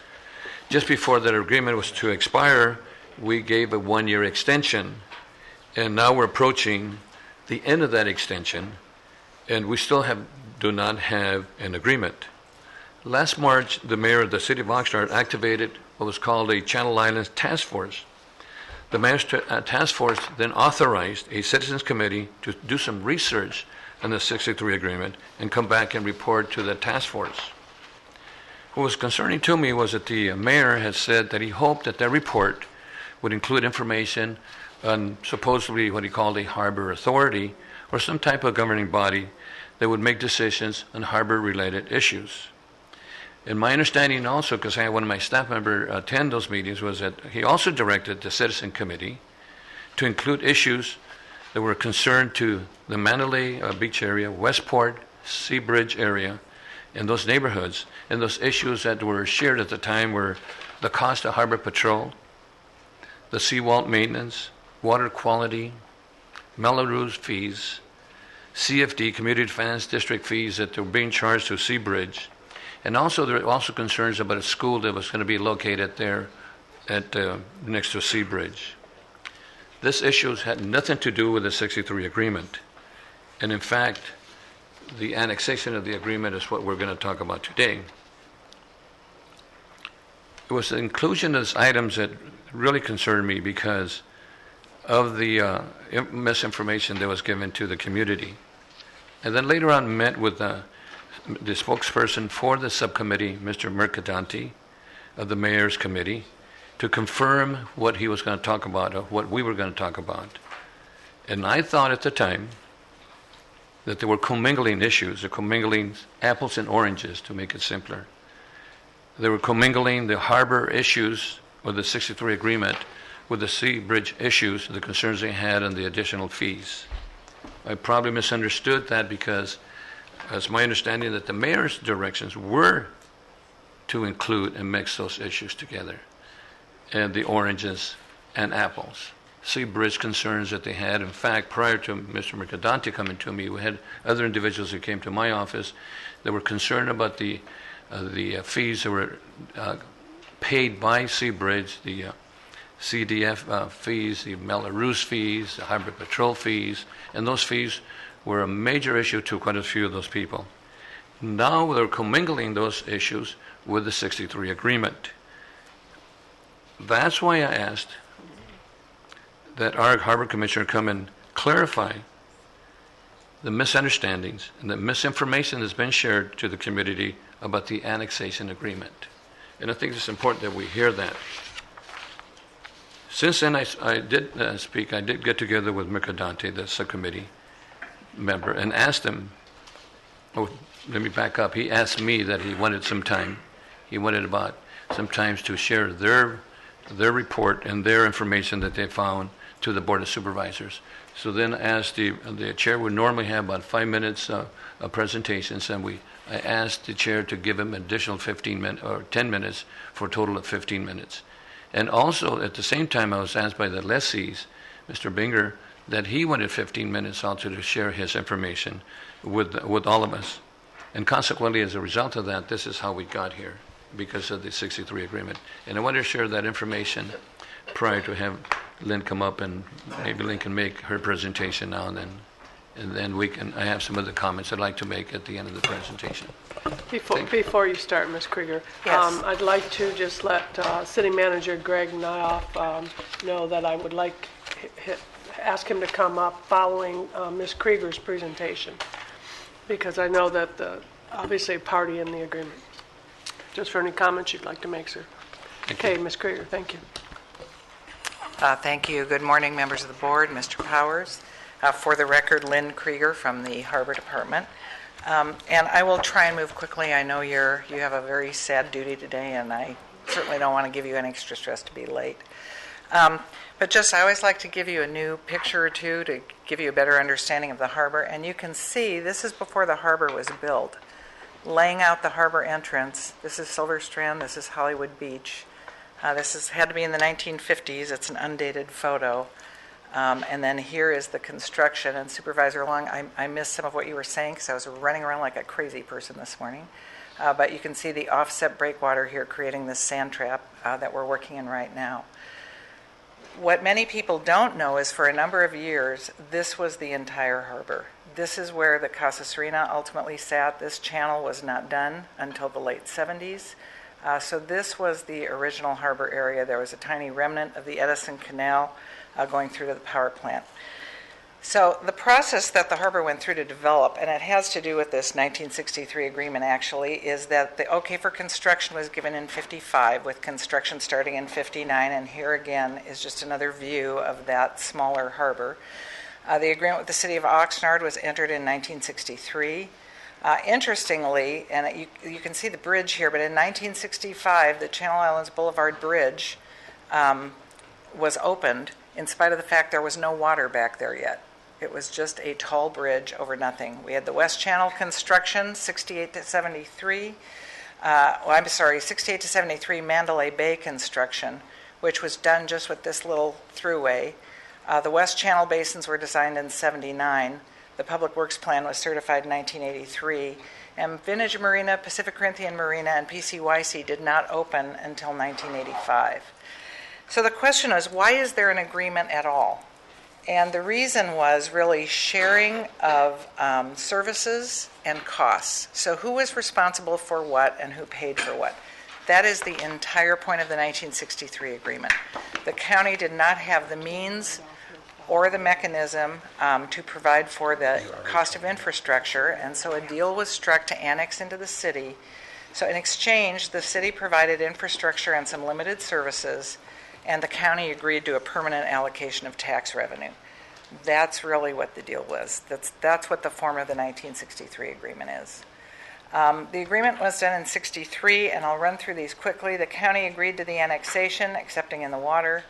The city agreed to do all of the sewer work and related infrastructure. The city agreed to a water main down Peninsula Road for fire flow purposes.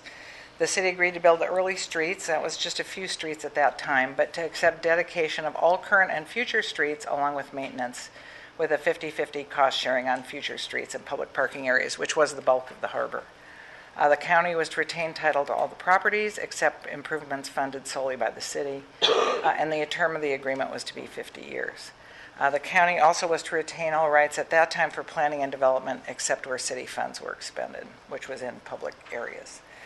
Also, except in private leaseholds, the city was to take care of the trash, just in the public areas, parks, at no cost to the county, provide street sweeping, put in the electrical service and lighting costs for public areas, not in the lessee's properties, and to assume the maintenance and cost of the public parking.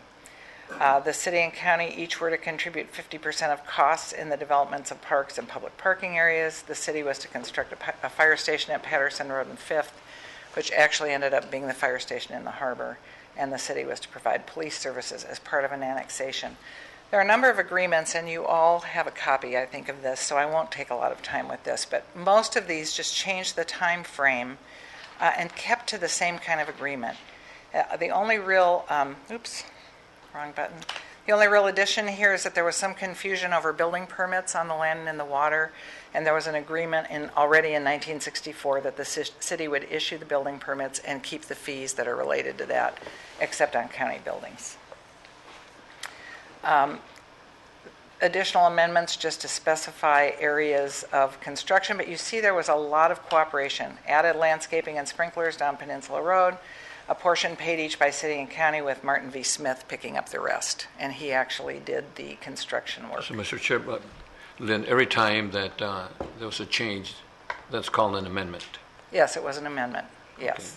Okay. Any change to schedule, there was a provision made for the Coast Guard station, there was a parking lot added, and so on. So it's really a management and administrative and financial agreement.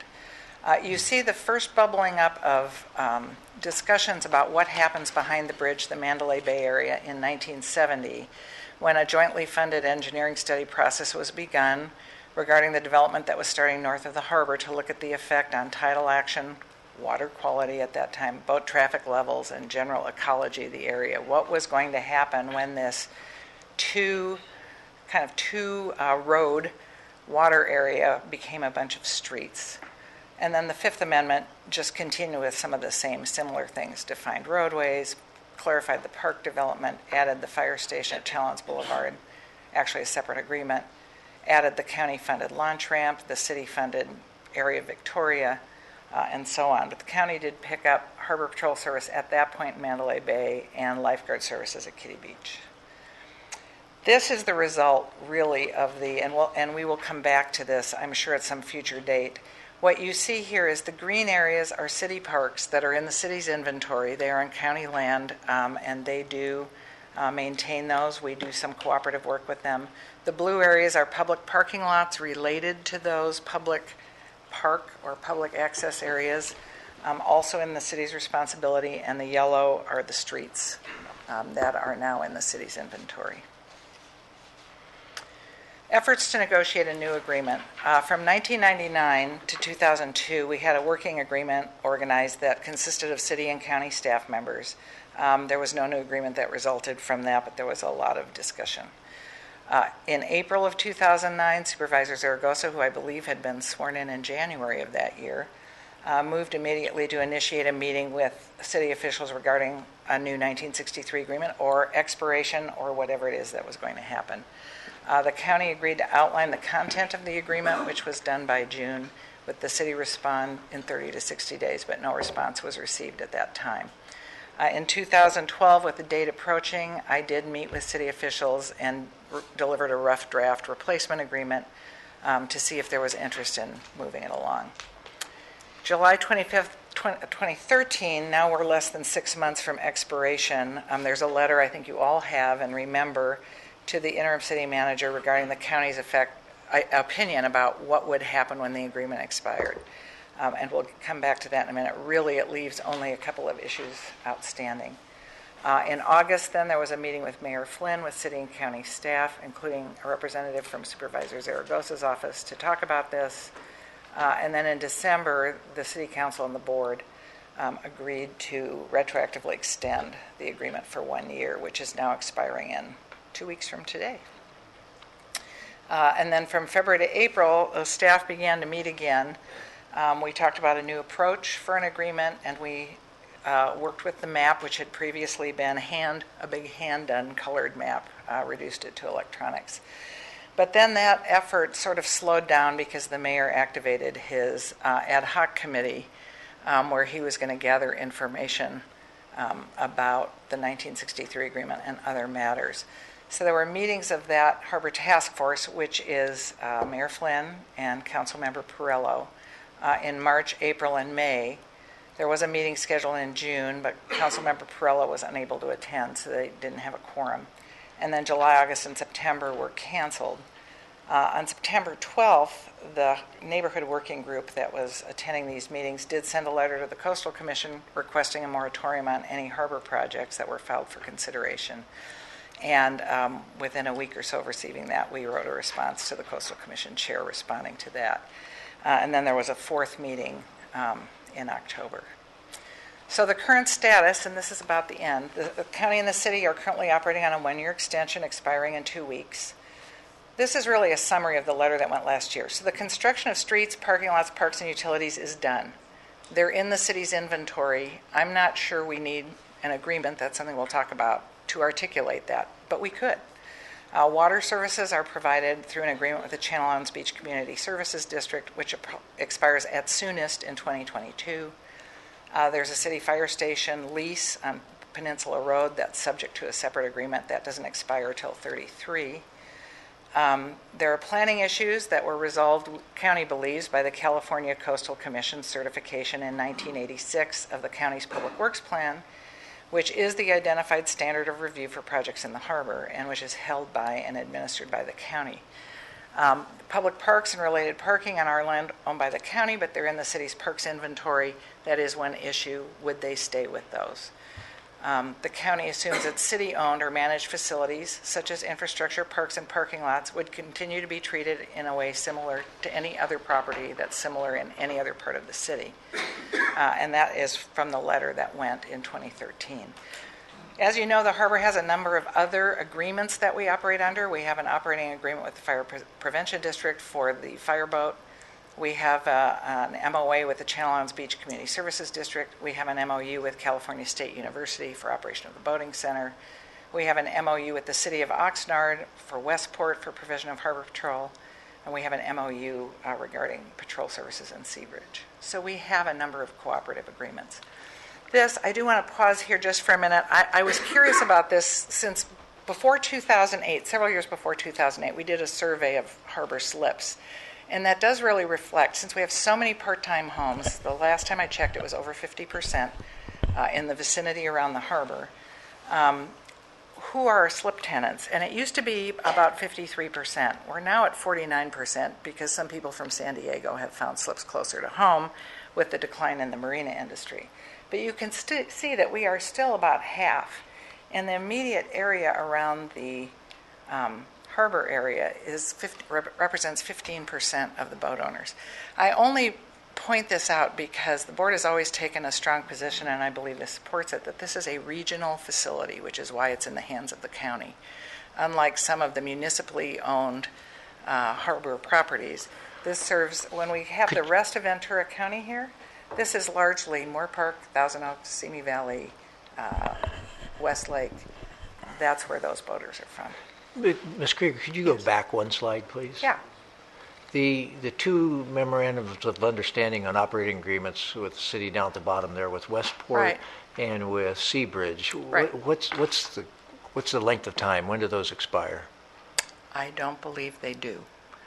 They can be terminated by either side? They can be terminated, yes, by either side with a one-year notice. So if because somebody's unhappy with the arrangement, they could just, if Oxnard's unhappy with the arrangement, they could just contract with somebody else to provide those services. That's correct. Great. And we have suggested that in the past because it's not a moneymaker for us. And it's a by any one-year, means. It's a one-year notice because we have to lay off at least 5 people. When that happens, it takes a little time to get through that process. Make arrangements for equipment transfers and all of the related. But there's nothing, we're not requiring that they No. contract with us or that they, or anything else. This is just, if they choose to contract with us. Right. It was just the city believed it was more efficient and cheaper for them at the time than creating a new water-based Well, that would be cheaper police because unit. if you stop the contract, it's like having 2 police departments, one that goes up to the bridge Right. and then one to Sheriff. north of the bridge, which I Right. don't think makes economic sense. Right. So there's also been a lot of discussion about the planning issue, and this is just a quick outline, and I believe you all know this. We start with lease negotiations. There's a statement of a loosely proposed project that's approved by the board with a lease here. The developer submits preliminary plans to the Harbor Department for consistency with the Public Works plan and the lease. In the meantime, the developer has to hold public forums. That's a standard required Mr. by Chair, your board. I think that's extremely important that people understand that they have, that the public has some comment period there and also comment period down in the bottom, which you're going to allude to.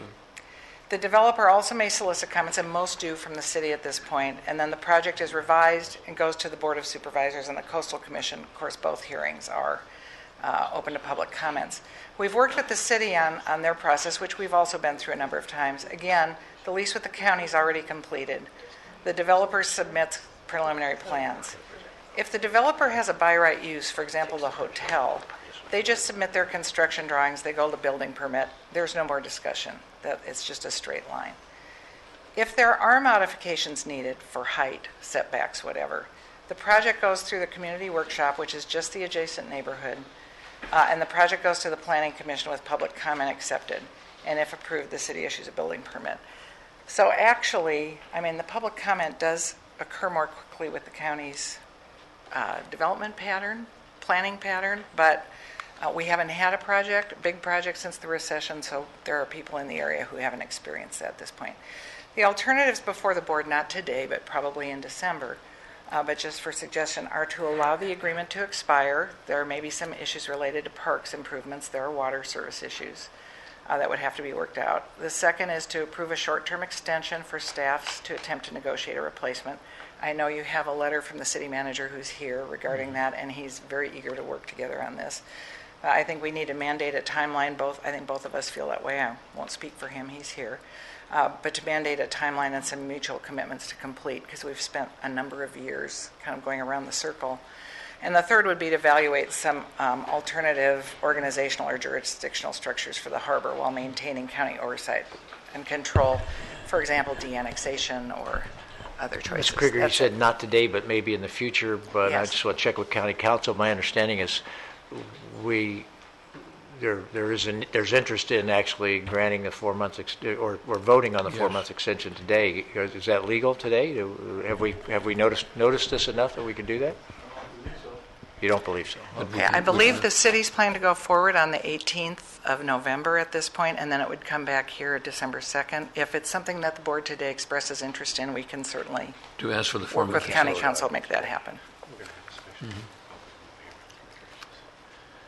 Unless there are questions. What about December 2nd? I just want to note, I have some frustration because this is a very involved PowerPoint, and there was no information in the packet. I didn't have a chance to read it, to analyze it. I think if you put this all together, this would be a few pages of a staff report. So at this point, I don't feel like I have the information digested, just Right, seeing of it quickly course. on a PowerPoint. I don't feel like I have it digested enough to make a decision on it. Right, yeah, and no decision was anticipated today. This is just a first. This was intended when Supervisor Zaragoza requested. In fact, I was asked not to make a recommendation, to just do a summary. Just receive and file. Yeah, receive and file.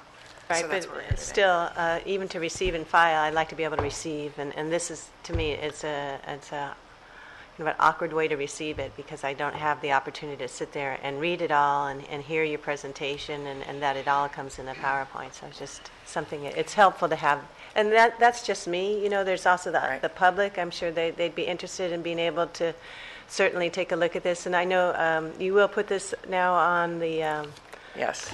On the web, so Yes, of people can course. take a look at it. Okay. Yes, we've also had a number of meetings with the public about this, And, and they've gone through the agreement at length. I know you have as well. And we also have a website. I have a website in my website, and the links that go into the harbor, and also in your website. That, in fact, those websites and those links were asked by the residents of the harbor to put it on my website, and then we have them there for any input that the public might have. And I'm strictly talking about this presentation, so if you can put Yeah, this up yeah, on we your can probably put it- websites, I think that would be helpful. Lynn, I just one quick question. The letter that was sent to the Coastal Commission, what was the disposition of that? There was a letter sent by the committee, and Well, it was a request, and any member of the public can make any request. We have a certified public works plan. I don't think the Coastal Commission is able to not process projects. but we do have an kind of approved public Yes. works plan. Yes. Yeah, thank you. Thank you, Ms. Krieger. Our next presentation, and I apologize for mispronouncing your name, Mr. I may still mispronounce it, but Maracandante, right? No, we're going to have the city manager. City manager speak. Oh, okay. All right. I'm sorry. I was right after Lynn. He's a party to the. Great, that's right. Is certainly part Good. of the- I missed that. Thank you very much. Thanks for that catch. Morning, Mr. Mayoff. Welcome. Good morning. Yeah, thank you very much. Greg Nyhoff, City Manager from Oxnard. It's good to be here. Good morning. I wish that we could not be here discussing this issue and this deadline that looms over us, but we are, and I want to tell you that I certainly have enjoyed working with Mike already, even though we've kind of just started, and Lynn just recently. I want to say to you is that what a beautiful harbor we have. Thank you. Collectively, and that we should be very passionate about what happens in that harbor. And I think that's what you've seen here over this particular issue for quite some time now. And from my perspective, I've now been on the job for 5 months, and if you've seen me in the paper a couple times, I've had some priorities to work on and some issues. And I will simply state that this one has not risen to the top of the level until about 30 days ago when you really recognize you have a 50-year agreement with a one-year extension coming to conclusion. So speaking with my elected officials, the council and mayor, I told them I would like to ask for 4 more month extension here. As I now prioritize this particular item and have over the past several weeks, I do believe there's room for an agreement here.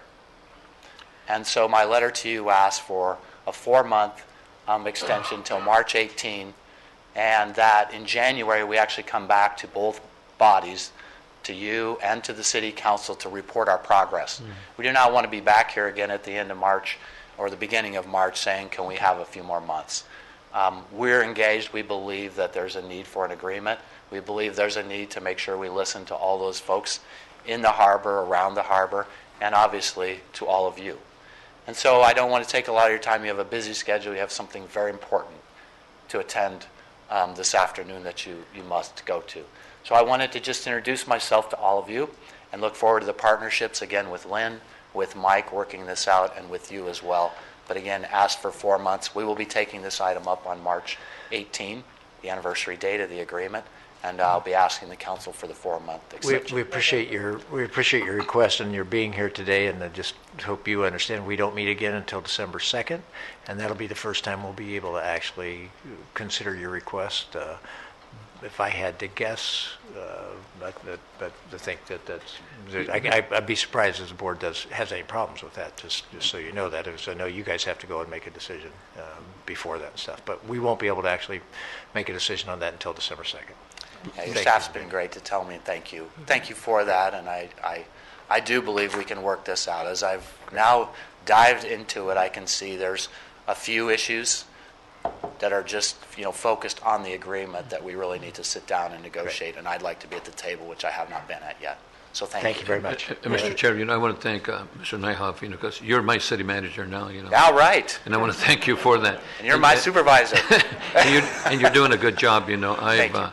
My wife kind of gets mad at me because in fact, there was a Tuesday that we spent 8 hours here in the Board of Supervisors, and I go over to Channel 35, and I'm having dinner watching you, and the City Council and all the good residents of Oxnard making decisions, and I know you have a lot on your plate.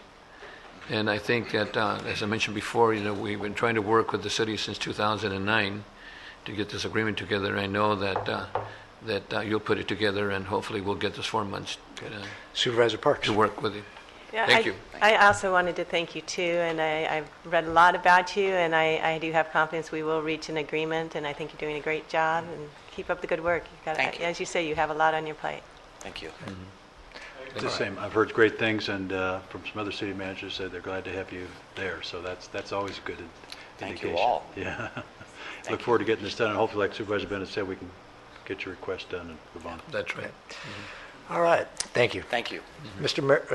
Mercadante. Mercadante, thank you. And you have a total of 15 minutes. If you don't use it all, we certainly wouldn't be unhappy here with our tight time frame.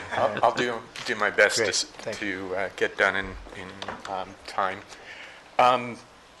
And first, I'd like to clarify a couple of items about the task force and the work we've been doing.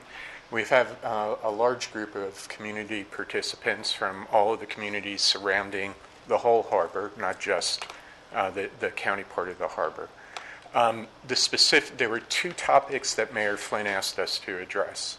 One was the 1963 agreement, and as a result of the discussions that were going on in the meeting with the mayor and Councilman Perella, he asked us to look at the issues about the harbor that were being raised around governance, how things were managed, the issues that the community expressed to both of them in those meetings.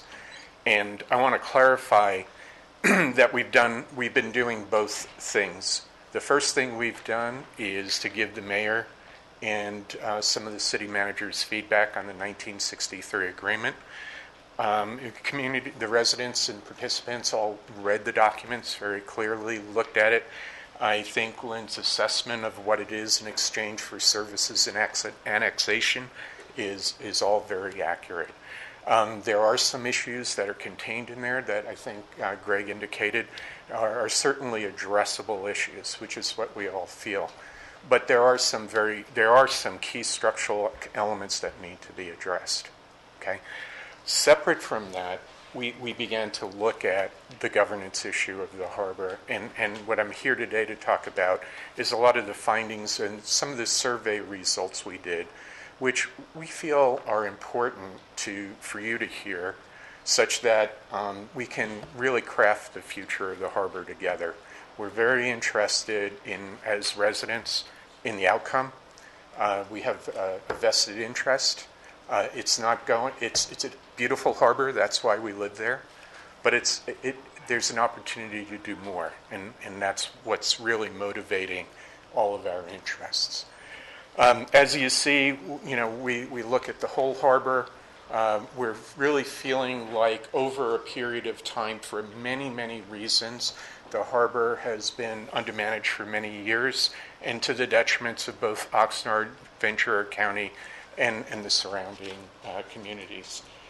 There are lots of future challenges, but we're here because we really see that there are changes, fundamental changes that need to be made to address the future challenges of this interconnected community, both from a waterway and services and so forth. Some of the findings in the survey, I'm sure we all don't like to hear, but we see them as being addressable. We feel it's important to share what we heard in that survey, such that we can address the challenges and move forward. Okay.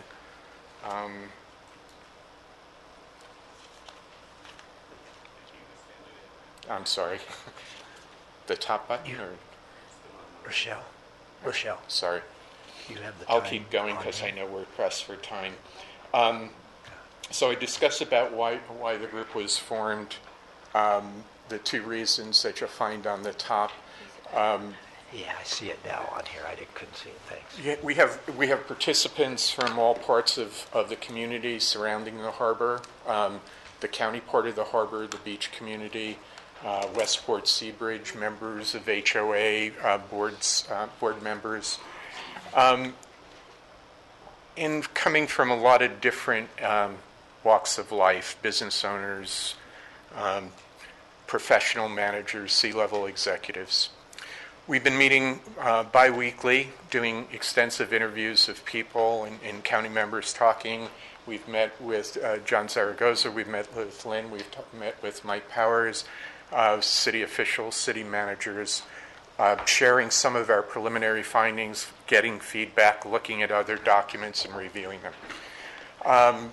We talked about some of the items about submitting our report to the city, reviewed our survey with Mike and Lynn a couple of weeks ago, and we submitted our survey findings to the California Coastal Commission because we felt it was important to reach out to them and address some of our concerns.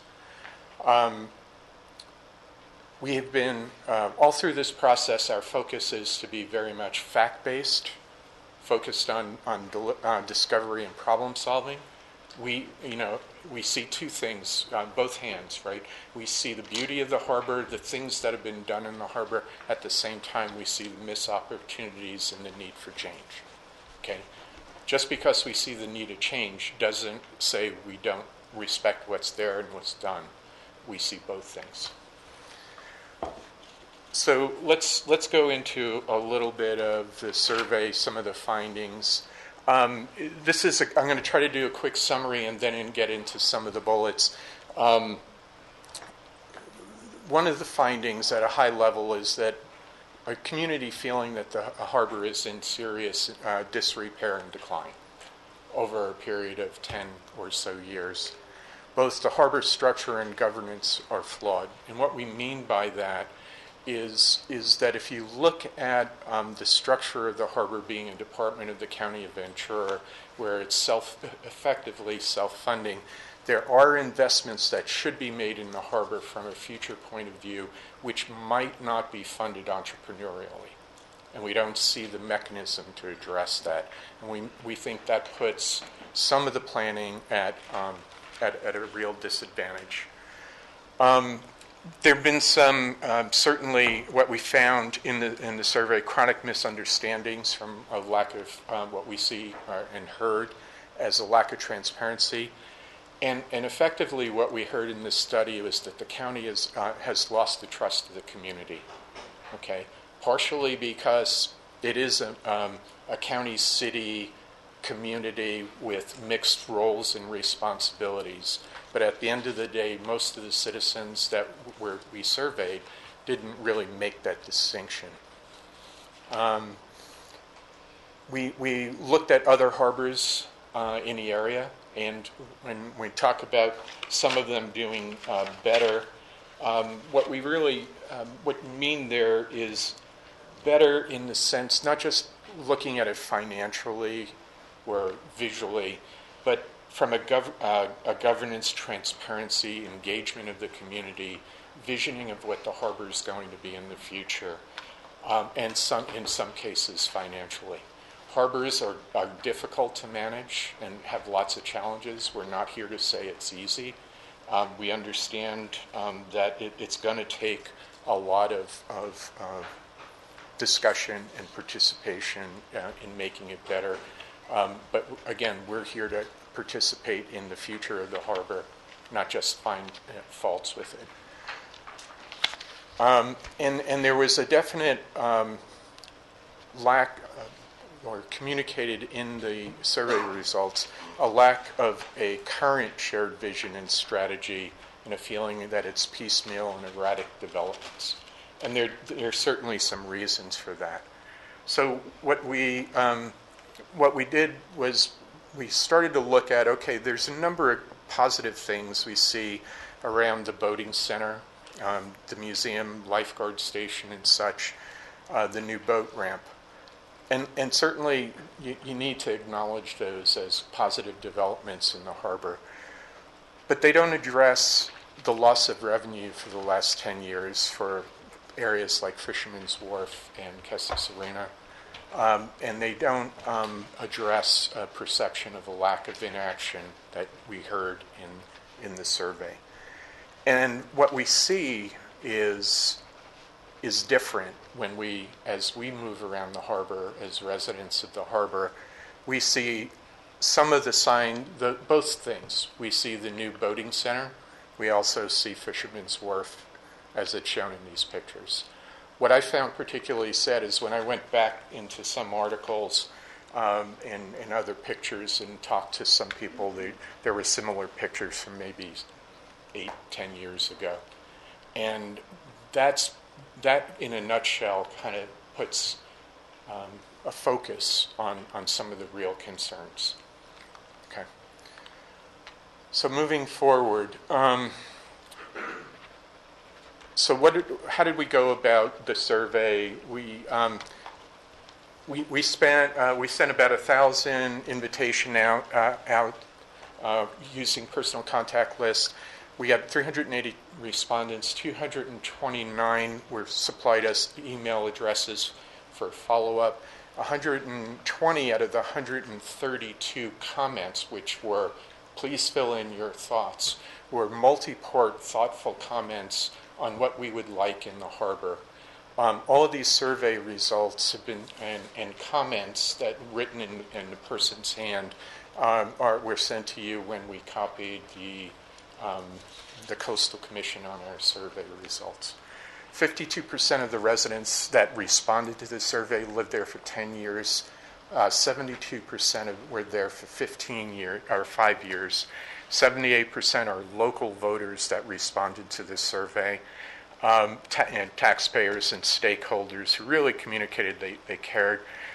And we're conducting a second survey. We got 122 responses with 56 comments. You have 4 minutes left, Mr. Miller. Yeah. So some of the findings here is, if you summarize them in terms of decline, disrepair, and governance, the comment on the right is coming from one of the citizen comments that's there about seeing the harbor, the feeling of decline. There were 89 mentions of decline in these comments. 21 explicit negative mentions of Fisherman's Wharf, 9 explicit ones on Fisherman Casa Serena. Obviously, a lot of care and concern. There were concerns about leadership and governance and what the methods that were currently being used, and a feeling of a lack of trust in communication. Part of that's caused by the fact of the process, I think, that Lynn showed about how plans are reviewed and conducted occur very later in the process than I think the community would like to see for specific projects. And discussions on future planning are not an active, ongoing process with the community. Okay? So there were significant comments about vision and strategy, 45 mentions there for need, 45 project ideas. And this was really important, where the citizens that were answering the survey were giving positive ideas about what should be done, what they want in the harbor. And really what we're asking for is a process to engage that interest and enthusiasm in the future planning of the harbor and making that a part of what goes forward. When we looked at other communities, I'm going to skip this slide, and I'm going to skip this slide because we're running tight. We found that both Ventura Harbor and Marina del Rey have been going through a visioning process that they conducted. And what was interesting, they did an initial, Marina del Rey did an initial visioning process. They submitted it for review in 2011. It got rejected, the best we can tell. And then what happened is they went and did a study of what went wrong. And what went wrong reads very much like what you see in the survey responses. Residents were not actively invited to participate. Nobody understood the process, even citizen oversight boards. The county never disclosed what the issues were and what was involved in the mitigation impacts. The public wasn't provided meeting schedules and how to show up. County moved the goalposts in planning during the end of the process. Since then, they've gone out, hired a group to conduct a visioning process, engage the community, come up with a new plan that's been submitted, is being submitted for approval by the board, and will be going towards, as we understand it, to the Coastal Commission. So what we're looking for is a discussion that's rethinking the governance model, and there's some reasons that we can go into that at a later time. But it needs to include all stakeholders to rebuild trust and confidence, and begin working on a long-term vision. We understand the projects that are underway, but this kind of a process can be conducted immediately by hiring a consultancy, engaging the community in a planning process, visioning what the harbor should look like based on all of the stakeholders, and then testing the projects to make sure that they are aligned with that vision process. Okay. You're very good. Your time exactly just expired right now. So 15 minutes, right on the spot. I have two quick questions for you, and I want to do this very, very briefly. Do you support the construction of the boating center that is down there now in the harbor? I think having a boating center in the harbor is a good thing. I think the negative thing we heard about the boating center is the perceived lack of availability to community activities. Okay, thank you. All right, thank you very much. Mr. Chair, Supervisor. Mr. Mercanti, I want to thank you for an excellent report, and I know you've done a lot of good work, and I know you mean well. One of the things that you mentioned is that the harbor's being piecemeal or erratic development, but in the last 5 years that I've been a supervisor, I've noticed that the Maritime Museum is there that's very popular. Mm-hmm. The BISC, the boating center, we're working with the University of Channel Islands to work that and bring children to understand the boating procedures and so forth. We also, Steve Banger, has a very good development there with the good restaurants that are really Absolutely. Ideal. We're working with the Corinthian Club. I work with them quite a bit. Also, we have a boat luncheon ramp that we took years and years and years of talk. We went to the Coastal Commission. Now we have that. It's a safety thing, and people love it. We have a lifeguard station now that's been built there. And also we opened La Janelle Park, for the residents there in the county. And now we're working on an ERN, an exclusive right to negotiate. And I know you have realtors that are in your committee that understand that. And those developers have been told when they came in here, it was some of the things that I want, and I know the Board of Supervisors wants us to go out to the community, go out and talk to them, take the renderings to them and make sure that that's basically what we're looking at and to get the support. One of the things that I found out about Ventura, you talk about Ventura, one of the things that happens in Ventura that I hope we have in Oxnard is that they support the projects and not fight the projects, but work with the people that are trying to build that harbor. And that's what I hope to see at our harbor, because we have Fisherman's Wharf, and I've been here all my life, I'm born and raised here. We had a recession, that hit us pretty hard, and we had a developer that was going to come in and work there. Some of the things that the folks didn't like were the amount of homes that were going to be built there, or the amount of homes. That now we're looking at scaling that down. And also we're working on Peninsula where the lobster trap used to be. We're working on that also. So we're looking now to developing those areas that I think are important. And you see the blighted conditions that you have there. Absolutely. I get calls all the time. It says, when are we going to fix Fisherman's Wharf? I loved it when I was a little kid. And I think we need your support and we need the community support to get a development that's going to help not only Oxnard but the entire region. And because as you saw on the pie chart, we have a lot of people that have vested, Yeah, and we found that also, Supervisor Zaragoza, that when our website is accessed from many areas in the U.S., not just in the local area, as well as the survey respondents. And yes, we understand the projects, but I think what is really urgently missing, right, is a very clear vision of what the harbor is going to look like, what it's done, and is the community really focused around that, right? So individual, we want that. We want that, and we feel like engaging a consultancy to bring that process into play and be a validating mechanism for the plans will be a vehicle.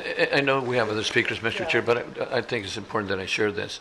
I met with a group from the Channel Islands Harbor on this issue that you're talking about, and we set up a link in my website and link in the harbor to give us input. I haven't seen anything. My door is open. They can call my office, and it's there. People want to discuss anything, and they want to meet. I'm there to meet. I have not heard that yet. So I think it's important that we work together. Thank you. Our next presentation's Channel Islands Lease Association. Mr. Steve Binger. Mr. Binger, I know there are a number of lessees with you. You have a total of 15 minutes. Use it however you and the other lessees would like it to be used. Okay. Thank you. And I think we will not be giving a presentation. I'd like to take I think we have a number of speaker cards, and I think it would be maybe more effective if we could just have the lessees come up and in the interest of conserving time. How many lessees do you have? 164, sir. Oh, how many here to speak today? That are going to speak. I believe there's about 9.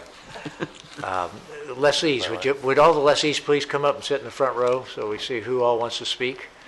Come on up and sit in the front row. I'm sorry, there's only 17. I was just election day humor. So we have 3, 6, 7. Counting yourself, that's 8. All right. So 2 minutes each will be 16 minutes. You're okay, on quickly. We'll try to keep it brief and stay on point. 2 minutes for each speaker. All right. Thank you. CEO Powers, Chair of the Board Bennett, Supervisors, thank you very much for having us here today. Really, I think the item on the agenda is the joint powers agreement, the agreement between the City of Oxnard and the County of Ventura. And to stay on that point, I certainly would hope that on December 2nd you do vote in favor of that 4-month extension. I think we have a lot of faith in Greg Nyhoff and also Lynn Krieger to work out that agreement. So we'd really encourage you to go forward with that extension. As far as the other issues that seem to be surrounding this agreement with the City of Oxnard and the task force that was formed, I think we're very pleased to have the citizens, the residents in the harbor and in Seabridge and in Westport and Mandalay Bay and Silver Strand, all of our surrounding areas here, take some ownership in the harbor. I think it's fantastic, and I think there's a lot of business owners that rely on that local business, in addition to the other visitors that come from the other outlying areas in the county of Ventura. I think that, and I know I need to keep this real short, the county of Ventura often gets the blame for a blighted center, such as Fisherman's Wharf, such as Casa Serena. I think part of the problem there is the public perception of that as if that's a county-owned asset and it's up to the county to develop that asset. There were a number of projects that were developed during the recession. Our project, the Marine Emporium Landing, was one of those. Just so happens that the folks that were on Fisherman's Wharf and the ones that had the Casa Serena didn't want to commit economic suicide, as some of us had already pulled the trigger and couldn't pull back. The fact that sat fallow for the last 7 or 8 years is certainly not the fault of the board and not of the harbor management. Any development in the harbor is done through private investment.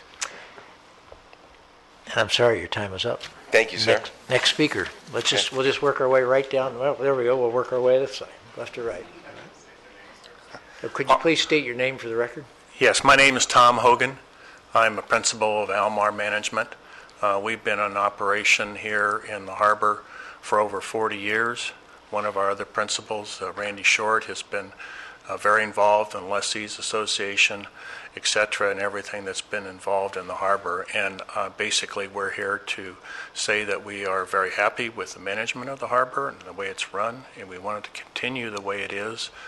Needless red tape and other bureaucratic things that might come into play only delay things. We have a lot of money invested in our marinas, and we'd like to see the harbor continue on as it is. I would state that with one of the things that Lynn pointed out is that there are about 60% of our tenants in our 3 marinas, which are Anacapa, Peninsula, and Bahia, do not live in the city. They live in the regional area. Thank you. Thank you. Thanks for keeping your comments brief. Next speaker, please. That's a lot of pressure. David Dreher. I'm with Brighton Management, and we currently, some of you know me from Oxnard and the Marriott there at River Ridge, but we operate the Hampton Inn that's right next to the Casa everybody's been swinging at the Casa here. But we currently have engaged in as Mr. Zaragoza said, the exclusive rights agreement for that, and this is new. We can't take the blame for the last few years, but we are now in that agreement and working with Lynn and her staff. In fact, we have a meeting tomorrow to bring that back. I do want to mention, I know it was brought up as far as the Casa Serena, and obviously the photos are beautiful today, but in the last, as it was mentioned, in the last recession, as you went through the last 4 or 5 years, there were no hotels being built. It was not and again, the perception, it's not a county facility. There were no developers. I know countless national hoteliers who've come in to try to develop that, but weren't able to do it in the last 4 or 5 years. Brighton Management has 8 hotels in the county, in the greater county area. We're excited about the Casa Serena. We're excited about moving forward with our exclusive rights agreement. We're anxious to move forward. We've got meetings with different national franchises to bring that back. Someone mentioned the lobster trap. We want to bring that back. We want to work with all of that. We're looking forward to going out, public comments. We welcome that. That's part of our process. Brighton Management works with Special Olympics. We work with Food Share. We work with all those organizations, and we want the comments from the public as we go through this process. And finally, we just said, obviously our risk here is if there's something that delays this process as we move forward, that could be problematic. So we look forward to moving forward with you all and with Lynn Krieger and her staff. And am I hearing you say that consistency is one of the things you're looking for as you're trying to make business decisions? Yes, okay, yes. Thank you very much. Yeah. And Dave, Next Dave, speaker. I think you said something important to meet with the public once you get your project going. Or Good morning. Morning. My name is Julia Chambers, and I am the Executive Director of the Channel Islands Maritime Museum. I've met you before in the capacity of my board presidency of Gull Wings Children's Museum. It's nice to see you this morning. I am also a part of the Master Lessees Board, and the Channel Islands Maritime Museum is thrilled to be counted as one of the positive developments that has happened in the harbor. And we've invested over $3 million to be there, but we are also there. I'm just so proud to be a nexus of the community, that we don't exist without our volunteers. They keep us open 7 days a week, all year. And also, though, we are there because of the kindness of the supervisors. We have very low rent, and we thank you as a nonprofit. But we are there because of also the investment of the lessees in the harbor. We are all working together. Absolutely, to create this partnership which allows the harbor to thrive in our own cultural way.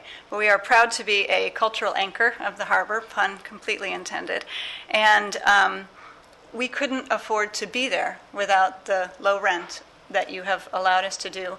But at the same time, we are there to help the harbor thrive. And I look forward to continuing to be that nexus, that meeting point that can help all of these wonderful things happen with our partners in the community as well as at the harbor and at the county. Thank you. Thank you. Next speaker. Good morning. My name is Brad Hawes, and I'm the General Manager of the Boatyard Channel Islands. I'm reading this letter on behalf of Greg Shem, who's the managing member of the Boatyard. He's under the weather and could not attend. I'm an investor in Channel Islands Harbor. I arrived on the heels of a $14 million renovation of leasehold, which had to be approved by the Board of Supervisors, Coastal Commission, and a host of other agencies. While we purchased a leasehold interest with a new marina, new customer access, and new parking lots, there's still a great deal of work to be done. What the public sees is a surface product, how it looks, what it feels like to walk around, and how it functions. What isn't seen is the technical service piece, the electrical equipment upgrades, the water quality equipment, especially important in something like a boatyard, ADA accessibility, having areas planned to allow movement of boats and ways to facilitate getting boats of all sizes in and out of the water for service. We have to worry about safety of our workers, customers, and the general public. We welcome comments about our services and access. However, there are some things that are inflexible just to make the business work. Public access to some areas is not only impractical, it can be dangerous. We welcome working with you as members of the Board of Supervisors and your staff. We understand the need for input from the public. The process that you have now works well for us. We ask that you keep the process as streamlined as much as possible. Time is very important to us. Missing a financing window with a decent interest rate can make the difference between improvements happening in the harbor or not. Thank you for your consideration and support. Thank you. Next speaker. Good morning. I'm John Adair, here to represent Prime Group.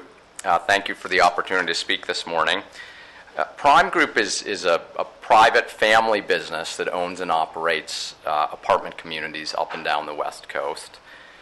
A few years ago, we were presented with the opportunity to potentially make one of the largest investments in our company's history in the Channel Islands Harbor. And we had a perspective that I've heard echoed quite a bit this morning. What an amazing, beautiful resource, great location, great physical attributes, but clearly some tired areas as well that needed reinvestment, and certainly at that time that included the apartment buildings. We needed to make a decision in the context of a landlord-lessee relationship with the county, whether we believed that the county would work with us to be part of the revitalization of the harbor. I'm pleased to say that our experience to date has been excellent. I want to echo what some of the other lessees said. And we are well underway with a $10 million renovation of those apartment buildings, which will dramatically change the exterior appearance, but also, we believe, improve the experience for our residents. They will get things like new windows, energy efficient, new elevator systems, and a host of other improvements. The perspective that I want to bring is that, having done multiple negotiations that led to this revitalization, is that I think we're very excited and pleased to be part of this, but anything that extended the process, made it more complicated and difficult, would have been a big impediment to our reinvestment. So we hope the status quo can Thank you, and your time is up. Next speaker, please. And your development's happening right now in Peninsula, right? Yes, very much so. Yeah, thank you. Good morning. I'm Cheryl Conley, Island Packers Cruises co-family owner since 1968. We're the National Park concessionaire for the Channel Islands National Park. Cheryl Conley. I'm here just to express our concern of being part of the vision for Channel Islands Harbor. And my fleet manager and partner, Alex Brody with Island Packers, would like to share that with you. Good morning. Appreciate you giving us the time and an opportunity to speak. We're currently a tenant of Steve Binger. We've been working out of the Marine Emporium now for about 10 years. It's been a great relationship. We do see a lot of areas where we could see improvement in the harbor.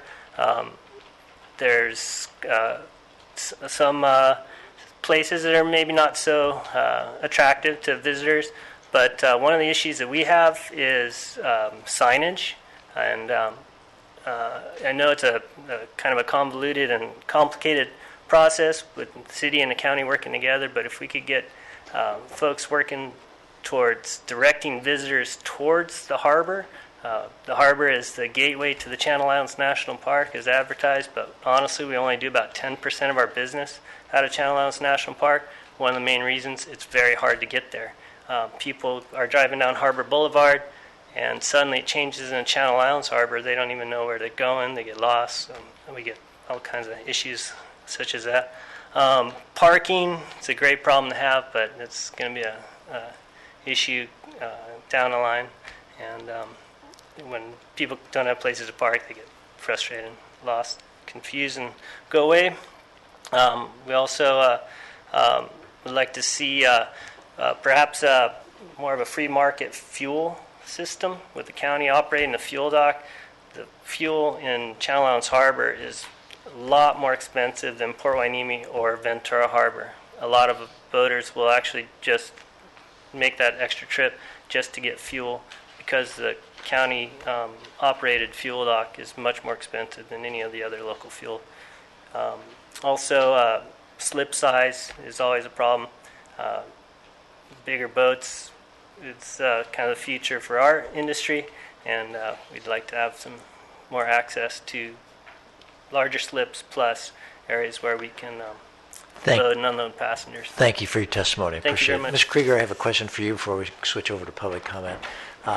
The question about community engagement in a visioning plan. Right. What is your perception in terms of what the vision is for the harbor, and to what extent has that been communicated to the public? It's kind of a complicated issue. I'll keep it very short, and I've had a lot of conversations over the years with Marina Del Rey about this too. You may remember, those I know Supervisor Long, you remember, Supervisor Bennett, you were on the city council, I think, at the time. But we did go through this process just before 2000. We had a consultant, we had a facilitator, we had hundreds of people in 4 meetings. And as Marina Del Rey says now, they plan to use the visioning process they've just done, which will not go to the Coastal Commission, just as ours did not, for 20 years.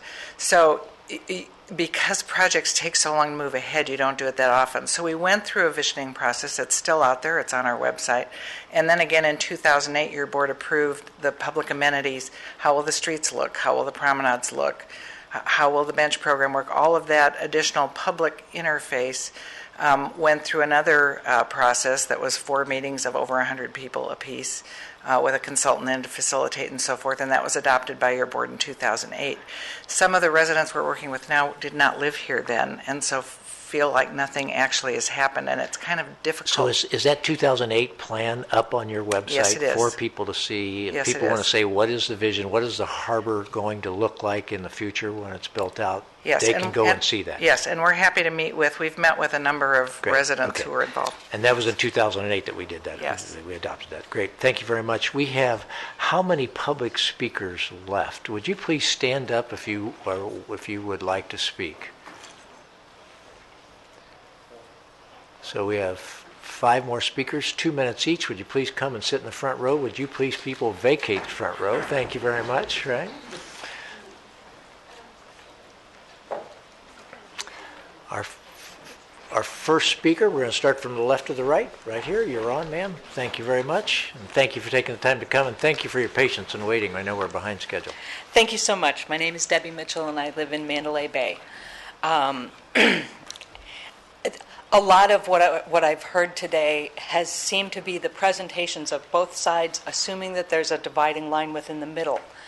And the defense of the county and its intention for the harbor being a gateway, the understanding that the communities, particularly the communities, I will say, north of Channel Islands Bridge, we realize that we're like fighting children and we're all screaming for attention for various issues that have nothing to do with the gateway of the harbor, in essence.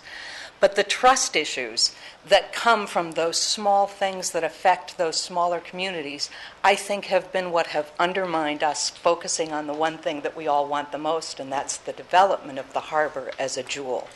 That we all agree that that's something that we can come together, put aside our differences, and send someone like Mike to do a presentation that represents all of our interests on that common ground. The other issue of the lack of trust that some of the communities feel with their relationship with the agreements with the county, I think are something that needs, even though it's not part of this issue right here, needs to be addressed so that we can all come together and truly support the relationship that the city of Oxnard has with the county.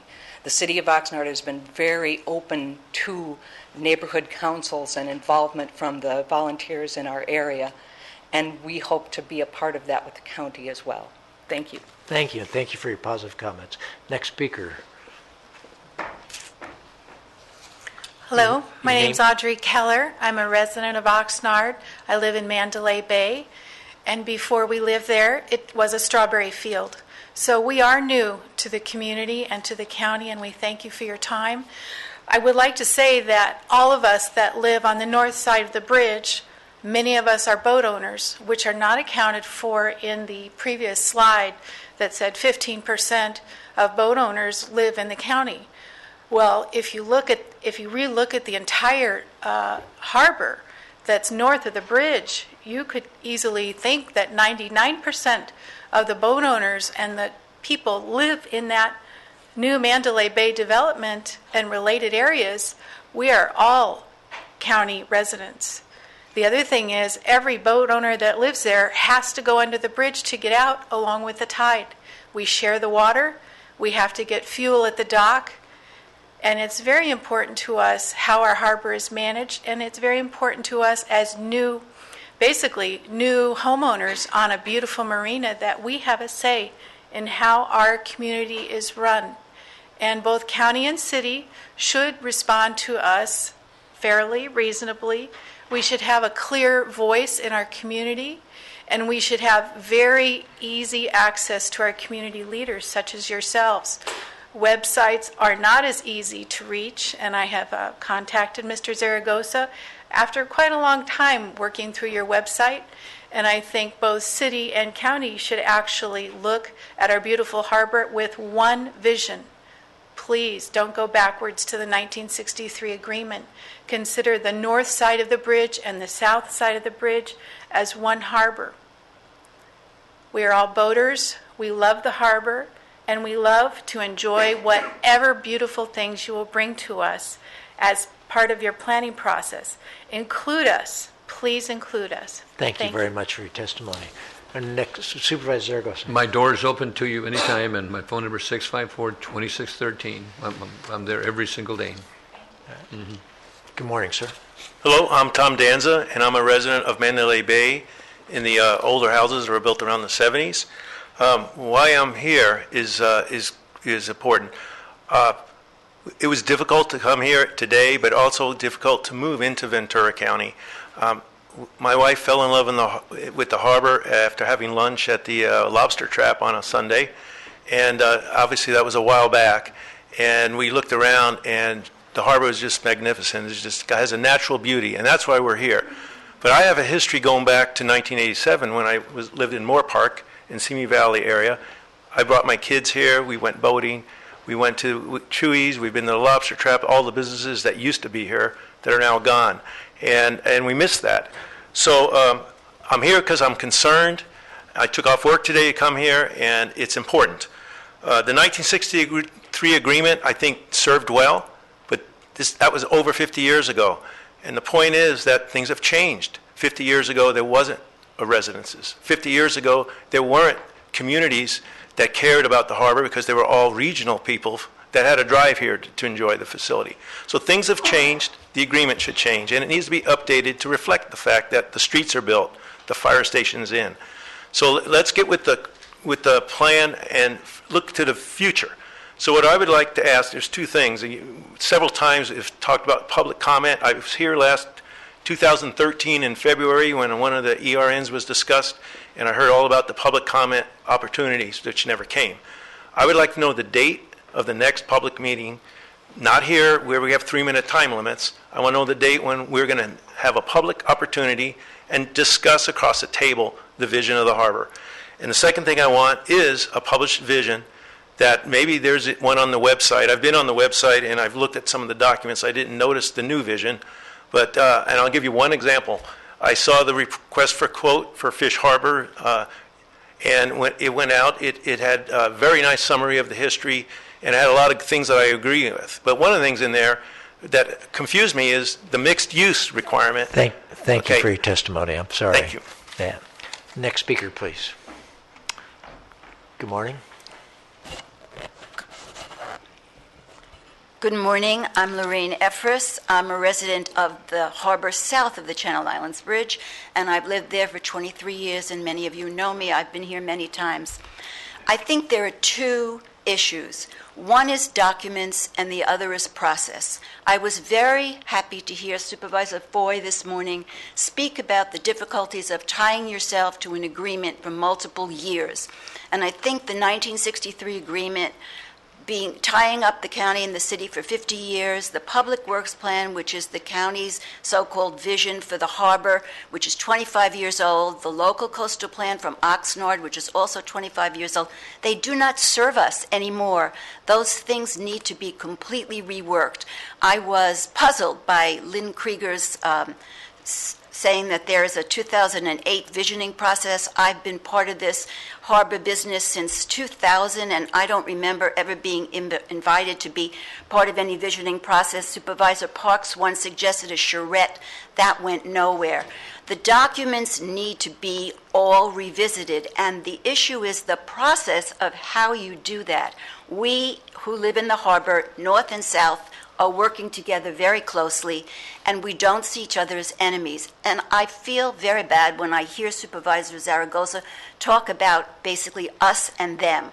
We're going to bring you something, you're going to react. We don't think that's 21st century mentality. We think that most jurisdictions now with social media, email, and those kinds of things invite the public in from the get-go, and that's what we would like. Thank you. Thank you for your Mr. time. Chair, Supervisor Zaragoza. Lorraine, Yes. you and I met. We never said us and you. But you just said it this morning, No, Supervisor Zaragoza. You said that I sat with you in my office. You would bring us a project, and Ms. Krieger's slide See, that's a showed problem. the process. And I am suggesting to you that not just the documents, but the actual process needs that's to the problem be that revisited. Ms. Efris, Supervisor Zaragoza has the floor right now. I've shared with you. I sat down with you. I sat down with Lorraine. I sat down with Delane, and we talked. talked about a partnership, and now you're saying we don't have a partnership. We do. We don't It's have a not asking partnership you. because This of is what my Mr. city. Mercadante has said. We This is don't my trust city, my you. county, my harbor, just as much as yours, and I love it tremendously, and I want to work with you, and I want to work with Mercadante, and I want to work with all of you. So I just want to share that with you. So don't separate us now. I believe there's a mindset that needs a change. Okay. Our next speaker, please. Good morning. Good morning, Diane Delaney, and I think Supervisor Zaragoza opened the door on that one.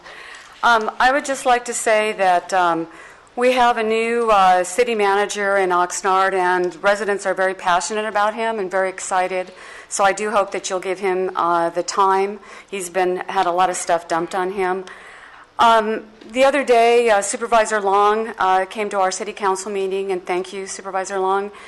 She spoke very passionately about the vision for Ormond Beach and the wetlands, and talked about the community effort with the team of professionals.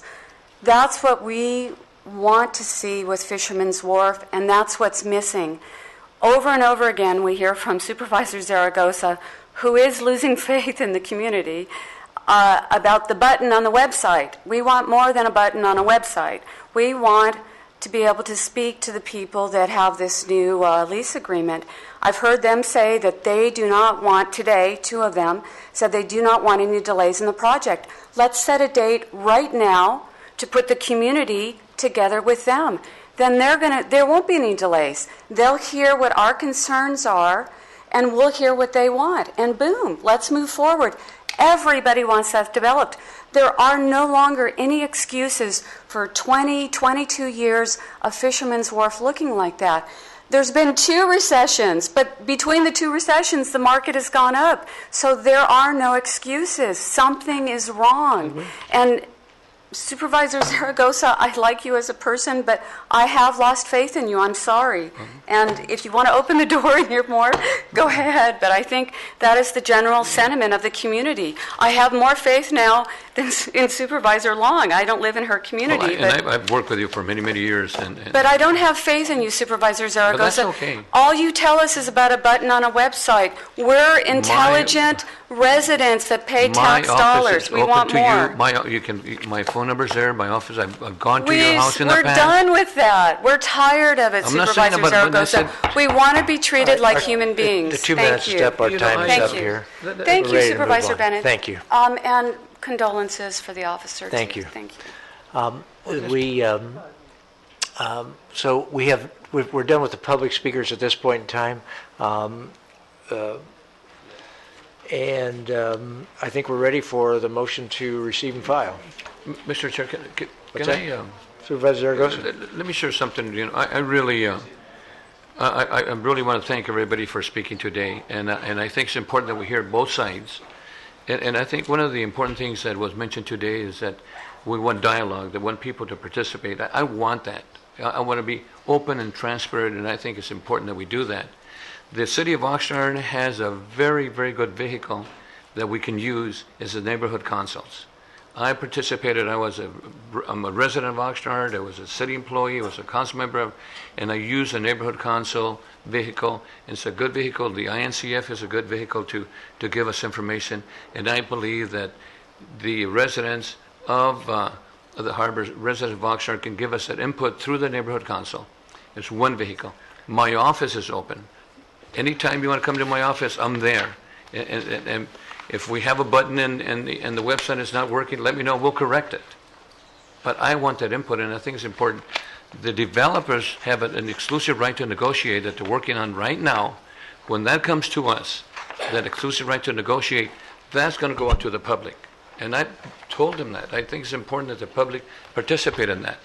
When I was in city council, we had many items, many projects that went before the city council, and they were approved and now very successful. For example, the collection is one of the people fought the collections, and now it's one of the most successful shopping centers there is.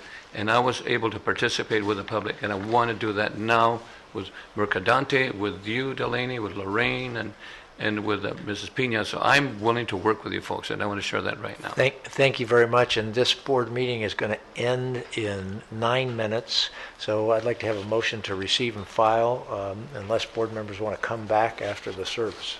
And I don't think that that's what we want to do. So, I want to go ahead and abstain, actually, and I think it's in respect for the fact that I agree that we need to do a better job as a county in transparency. We shouldn't be talking about which side we're on, because we're all in it together. We all want to see improvements at the harbor, and then if we work together, it will happen faster. We have, as a county, put forward a lot of different projects and been battling, to get them, from the boating instruction center, even the boating ramp. So I think if we were all knowledgeable of what is the impacts of development, of what is being proposed, and we're all at the table and we can come to agreement, we can get these things through the Coastal Commission a lot faster and see improvement faster. But we have to work with the community. I'm willing to do what I can, Supervisor Zaragoza, to assist you in that. I appreciate the fact that you are keeping your door open, you are taking the input from residents, but I do think we do need a process that puts both sides together so there aren't sides anymore. And I know that we've had a lot of obstruction in the sense of, letters going to the Coastal Commission saying, put a moratorium, and our county staff trying to, say, well, wait a second, we've got projects that we're moving forward on. And we had a chance, someone wanted to incorporate a whole new city there. So I think, it's definitely, we are hearing the residents need to be heard. We need to have a process available so that you can see what's coming before you, and you can have input in that process before it's already a done deal. I'm totally for that, and as I said, we as a county need to do a better job in getting the information out. And I think today, not having this information in advance, I'll abstain from the vote. And when we do hear it, and look to approving an extension so we can work on it, let's have the information in advance before us and before the public. thank you. Can we have the vote listed up there? So we have 4 yeses and an abstain. We're at item 36, and that's also just Department want of Child to, Support Services. Also thank the lessees for coming too. I appreciate the information you gave. It was new information I hadn't heard on some of that, so I do appreciate your comments. Thank you. Department of Child Support Services. I'd like to let you know we have read the letter. We do know all the details. Is there anything that's not been communicated in writing to us yet that we need to know before we vote? For the record, Debbie Fromm, Department of Child Support Services. With all due respect, I do not have a burning need to add to the letter. So I'm happy to let it stand. We have a request to delete 40 full-time equivalent positions. We're ready for a motion. We have a motion and a second. I'm sorry to rush you on this. I'm Not very a sorry. problem. Thank you. That motion has been approved unanimously. We're at item 37, CEO's office.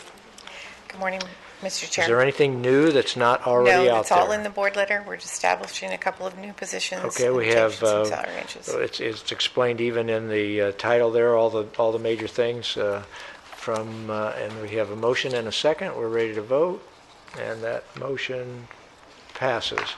Item 38, adoption of a resolution establish one classification and salary range for the Fire Bureau manager. Yes. Anything new? No. All right. We have a motion and a second. We're ready to vote, and that motion passes. Thank you. Item 39, Supervisor Long and Bennett allocate $75,000 from the Homeless Programs Fund to implement a family shelter diversion program. Do we have any questions of Supervisor Bennett or Long? We just, looking at the East County too, we know that the funds are available if we have a program such as St. Vincent de Paul available. So I just want to make sure that we are recognizing the fact this isn't just a one side of the county problem. That's right. It's not. This doesn't say any place. Just any shelters, right? Yeah, Mr. Chair, also to designate that these funds go to the Human Services Agency to be managed by Human Services and the Homeless Task Force, Homeless Lead Team. Maybe that's the right word. I don't know what the numbers are, but I'm sure the CEO will make it work with Mr. Zimmerman. Great. That's what my concern was. This was directed at one thing, but you're saying give it to them and let them figure out what they want to do with it? to HSA so that they will work with the winter warming shelter operator, but the money will be managed by the county, so that we can collect the data and see how this works. Well, I agree, but I Right. mean, and it's anybody who wants to do that, or just to St. Vincent Paul one? Well, this is targeted to the winter warming shelter, Just and this right that now one the here. winter warming shelter is operated by St. Vincent de Paul. Right, here in Ventura, Right. I mean. Yeah, that's what I was curious, because we're doing this directed at versus, I don't mind the bigger picture, and are we doing this for the city, or why is the city not doing No, this? I'm sorry. no, we're doing this because historically, the winter warming shelters have rotated between Oxnard and Ventura and have been operated by St. Vincent de Paul. I'm not saying we need to have this Okay. closed down to that, but I think this was the letter brought forward from prior discussions that's targeting, again, trying to get to children who are All right, well, that's fine. I know we didn't. going I'm into pumping, these okay. shelters.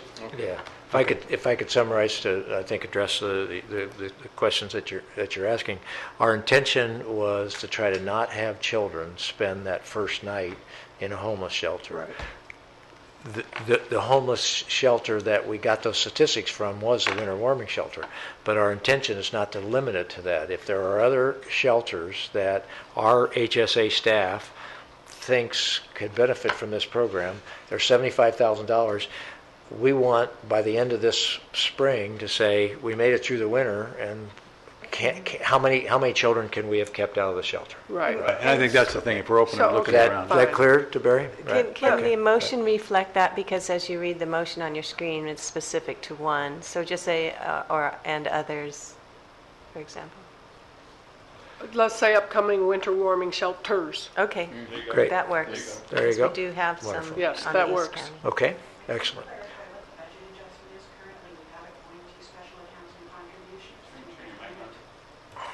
Sir, I have the motion to read increase org 1010 services and supplies by $75,000 and decrease account 5373 assigned for homeless programs by $75,000 to implement a family shelter diversion program for the upcoming winter warming shelters operated by the Society of St. Vincent de Paul. And my question for the auditor is, if it's in that account, can HSA be therefore the custodian and the responsible party, or do we have to put it into a different account for it to be HSA to be responsible?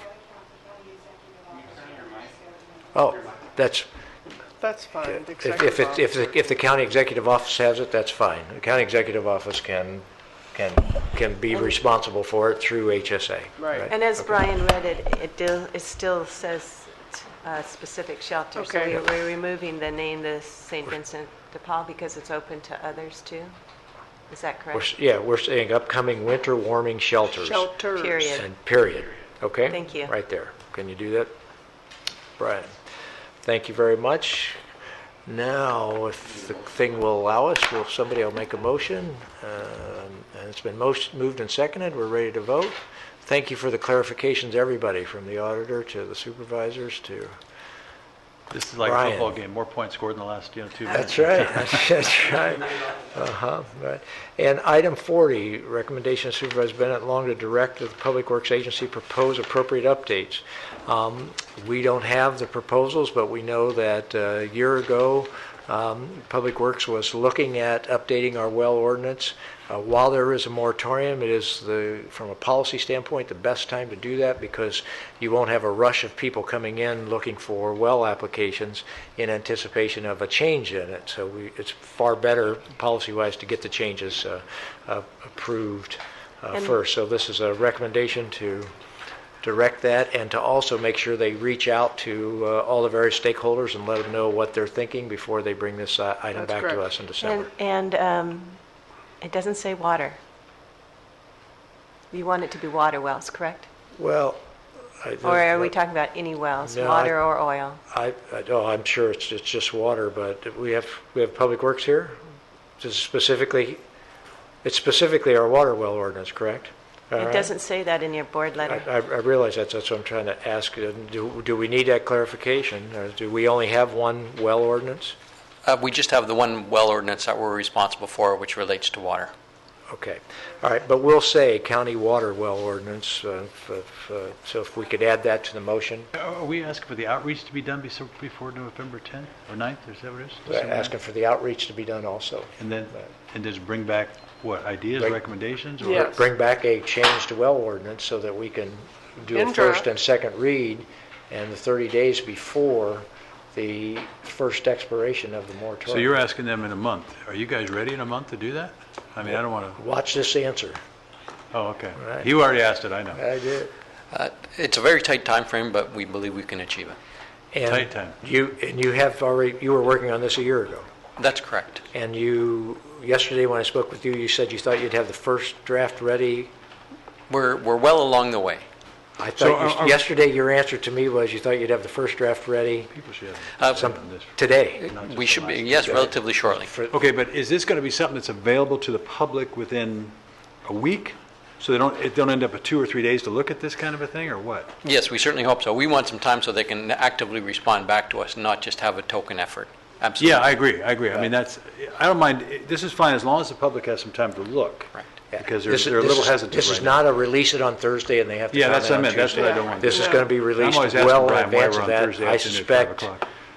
I suspect within a week, right? I mean, even We if hope- it's not complete, you can leave some, but at least they get the gist of what you're trying to accomplish, so we Right. can Absolutely. so we don't have the public just screaming at us, say, you never gave us time on something this major. Okay, then I'll go along with that. Okay. Thank you. So we'll add the word water in front of that. Thank you for that catch, Supervisor Parks. And we have a motion and a second. We're ready to vote on that. That motion carries. I shouldn't say that yet. That motion carries unanimously. And then we need a motion to receive and file. Correspondence agenda.